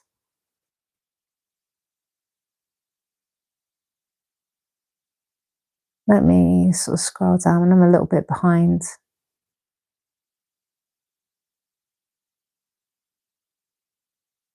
Trying to see, is there anyone I haven't answered a question from? Elwin said, Joseph, I always worry about manifesting against things, so I always go with the idea everything works in my favor, but does this mean I shouldn't have specific manifestations? How'd you come up with what? Can you read that again for me, dear? So she said, Joseph, I always worry about manifesting against things, so I always go with the idea that everything works in my favor, but does this mean that I shouldn't have specific manifestations? Against things? What do you think she means? Yeah, what do you mean by that, hon? Is it against things? Like, is this things, are you talking about kind of manifestations like against the bridge? But no, you should not manifest specifically, but manifesting specifically, the end. You have to look at manifesting as or the bridge as what needs to happen for this to come true. So if you have a general manifestation and I say I want to marry a beautiful woman, well, there are now how many events does it take for that to happen? Well, first the universe will break, God will break down, well, how many beautiful women are there? Well, there are 2.47 billion, maybe, say, as an example. And how many different events can bring you to that point in the most effective way possible? There would be billions and billions and billions of possibilities, right? So many more possibilities. Now, instead of that, what if you said, I want to manifest Jon Snow from Game of Thrones? No prizes right? for guessing what we've been watching. Now there's only one to choose from, which means there's not billions of different people that can be given. It's only one, which means the bridge is sometimes can be way more complex to move Jon Snow in a position where he wants to be with you, and you to be in a position to be with Jon Snow, and to interact with and maneuver all people in the world so that you have Jon Snow. It could be many different bridge events.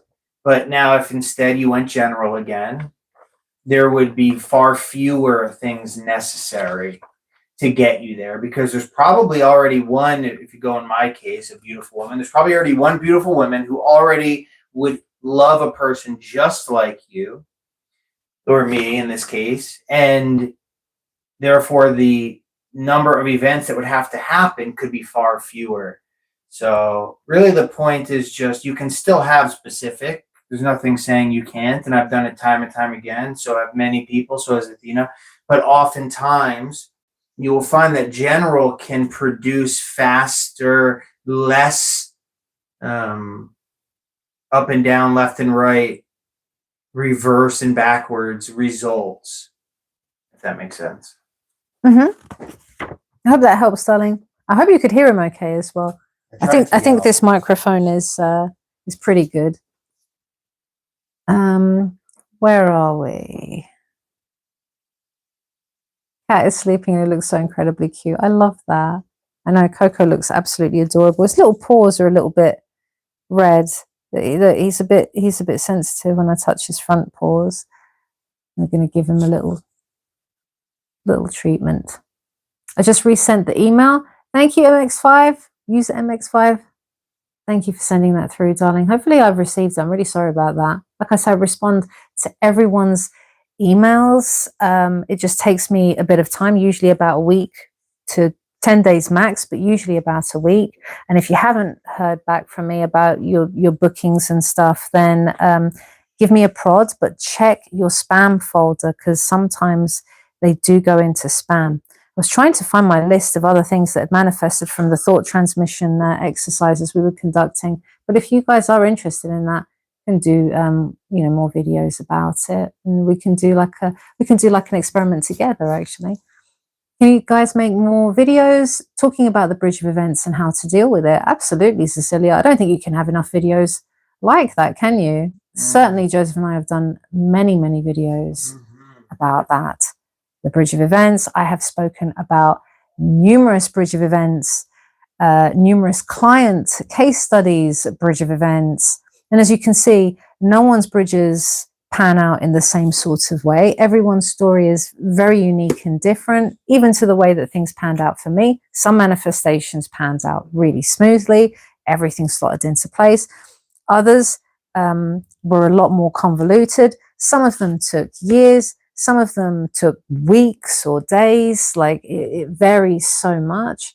But yeah, for sure. I think a lot of people struggle with their bridges. I've got quite a few clients at the moment whose SPs have now returned, and they are still, now is the kind of freak out, right? Now is the, okay, they've come back. Now what do we do sort of thing? And we end up, you see, and this is the importance of like stabilizing your state so you don't fall back. So that's the kind of critical time. But that's the time that everyone forgets who they are and keeps focusing on the SP again. So you've got to, you've got to stay on top of your awareness, your self-awareness. But yeah, absolutely, Cecilia, we can do that. Thank you so much, Linda, for the donation, sweetheart. I appreciate you. I manifested much specific items, bills paid, repair grants for my home. My SP loves me, yet keeps going back to the third party, wife for status quo and family. How not to feel guilt, seeing and wanting to be together. Is this against God's will? There's a lot of that, isn't there, about guilt when you're manifesting a situation where there is a third party situation? Because the way that I see it is all desires are born from, God, source, our higher self, universe, wherever you want to call it. Every desire is a gift. Whether the desire is there to drive us forward on our journey to becoming the version for whom all of our manifestations would be. Oh, is that your? Or whether it is about having that particular person specifically. I mean, there is, I don't know much about the context of this situation. He's evidently, there's something wrong in this relationship for this relationship with you to have been happening, right? There's something broken here. And what draws you to this situation is, of course, you seek out a situation like this inadvertently, subconsciously, because there are assumptions running, assumptions of not being the priority, of not being the chosen, of being the one for whom, commitment is hard work. Say, for example, right, you're evidently a fantastic manifester. You are capable of manifesting all sorts of things. And you know that this specific person loves you.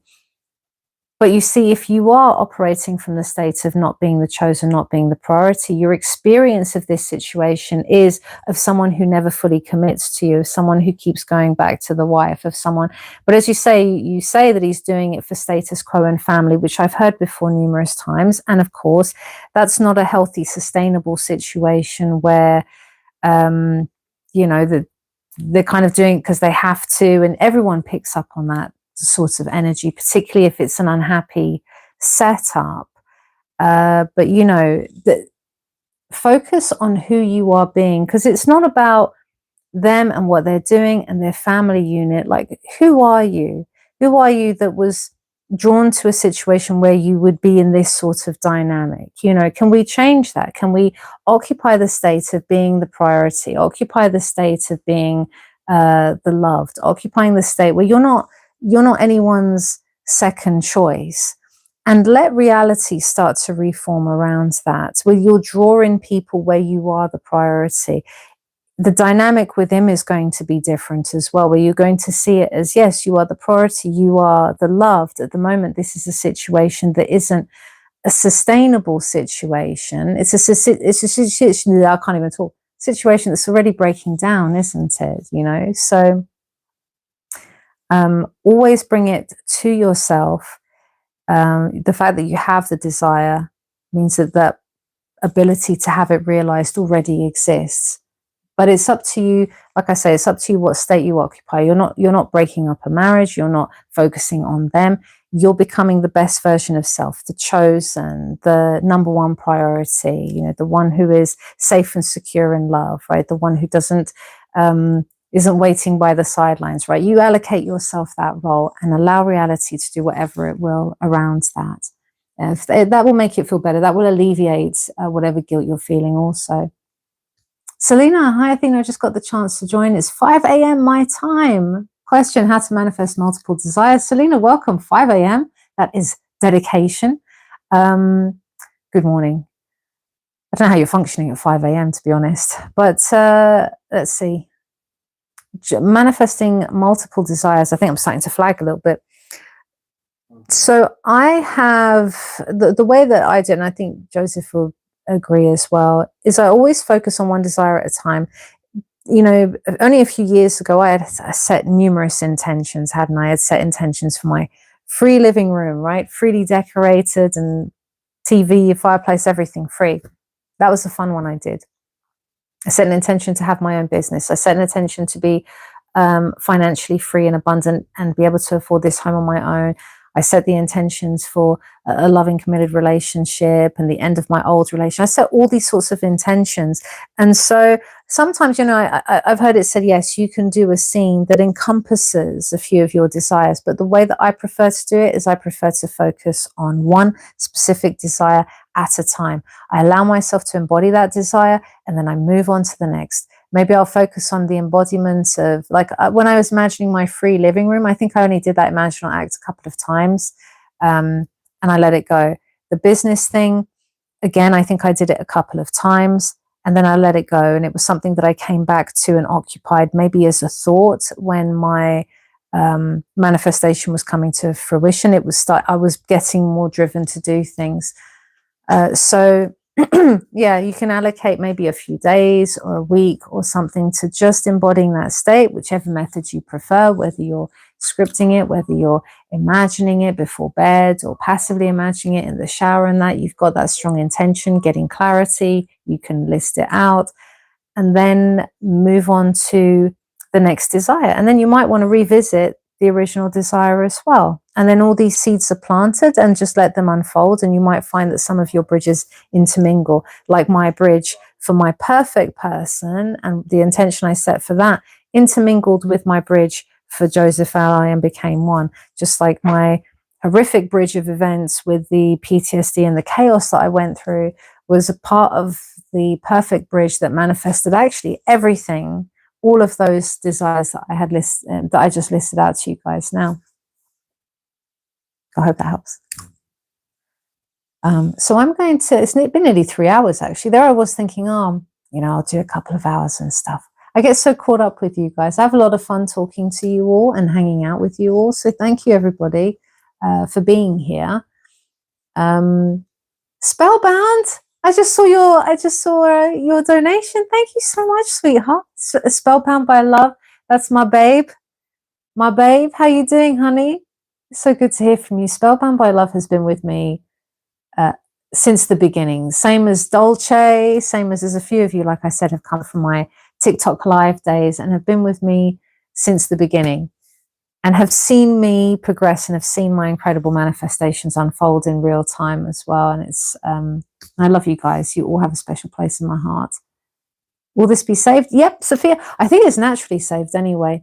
And it should be posted when I come off this. It should be posted like a normal video that you'll be able to access in time, I think. So thank you. I hesitated asking, but I'm glad that I did appreciate your reply. Oh, you're welcome, Linda. You're absolutely welcome. I know it's one of those things, it's a difficult one to address, isn't it? I think many times we can feel very guilty about our desires or whether or not it's possible. But when you think that you're only ever dealing with self and you're being the best version of self, you know, that's what we're asked to do. So I think I'll leave it there. But I really loved talking to you guys, and I really loved being here with you all. So thank you everyone who joined. Dolce, my darling. Stefan, even thanks, Joseph, teaching on assumption stacking. My business is starting to pick up big time. I got 5, is it AIs working for me now? For free. Nice. Major ones, Google, Shopify. Hell yeah. Wow, congratulations, Stefan. It's amazing. Assumption stacking is really, truly amazing. I've been assumption stacking for months, but no shift. Can it take time, or I'm doing something wrong? No, you can't. It can take time, Chan, because I think the way that they work as well as you stack up the new assumptions, you'll start to see it reflected in your reality. But it's just like any other manifestation, that it will take a chain of events. But what I like to do, and what I do with my clients, is I will gather in evidence that already shows this assumption to be true, which can help you to kind of be it now and to see results faster, or to feel differently at the very least. So you could do that as well as an extra additional step. But yeah, don't worry if it takes a bit of time. Don't worry, that's normal. Yasmina, everybody, good night, guys. It was awesome to speak with you all. For those of you who emailed me, like I said, I'll get back to you, but please check your spam folder. And if you haven't heard from me within 8 to 9 days or whatever, chances are I didn't get your message. So email me again and I will book you in. Or if you're wanting to send me one of your success stories as well. Rylan Dar, thank you for the donation, darling. All right, I'll do this one before I sign off then. Manifesting SP doesn't know me, long distance. Others started showing up and pretending to be specific SP. Bothered a bit by how circumstances, how to get past that could be a block. Night, Caroline. Thank you so much, Rylinda, for the donation. The thing, if I can understand this correctly, I don't know if you want to add something more to this. So you're manifesting, I think that's meant to say SP, right? So manifesting an SP who doesn't know you, long distance, and then you said others are showing up. Is it pretending to be specific SP? Is it bothered a bit by circumstance? So how to get past that? I mean, yeah, the only time circumstances become an issue is if we are more focused on the circumstances and the blockers than we are on our outcome. And I don't mean you have to keep focus on, but I mean that in awareness, what state am I occupying? Because the version of me who gets success, so for example, Joseph, we had long distance. He didn't even know I existed. He had tens of thousands of other fans, of other people messaging him, of other people manifesting him and whatnot. If I had sat there thinking about all the obstacles and why we would never know each other, you know, we have an age gap. I'm older than him. We have cultural differences. We have thousands of miles, like I say. He had a partner. I had a partner at the time. See, if I honed in on all of those, I would never have wholeheartedly occupied the state enough to the degree that I could plant the seed. What I had done was I had put all of that aside, and I just very playfully occupied that end scene, which then caused me to be moved to email him twice, which I did, not realizing that those emails were going to play an integral role down the line. But those emails were very important.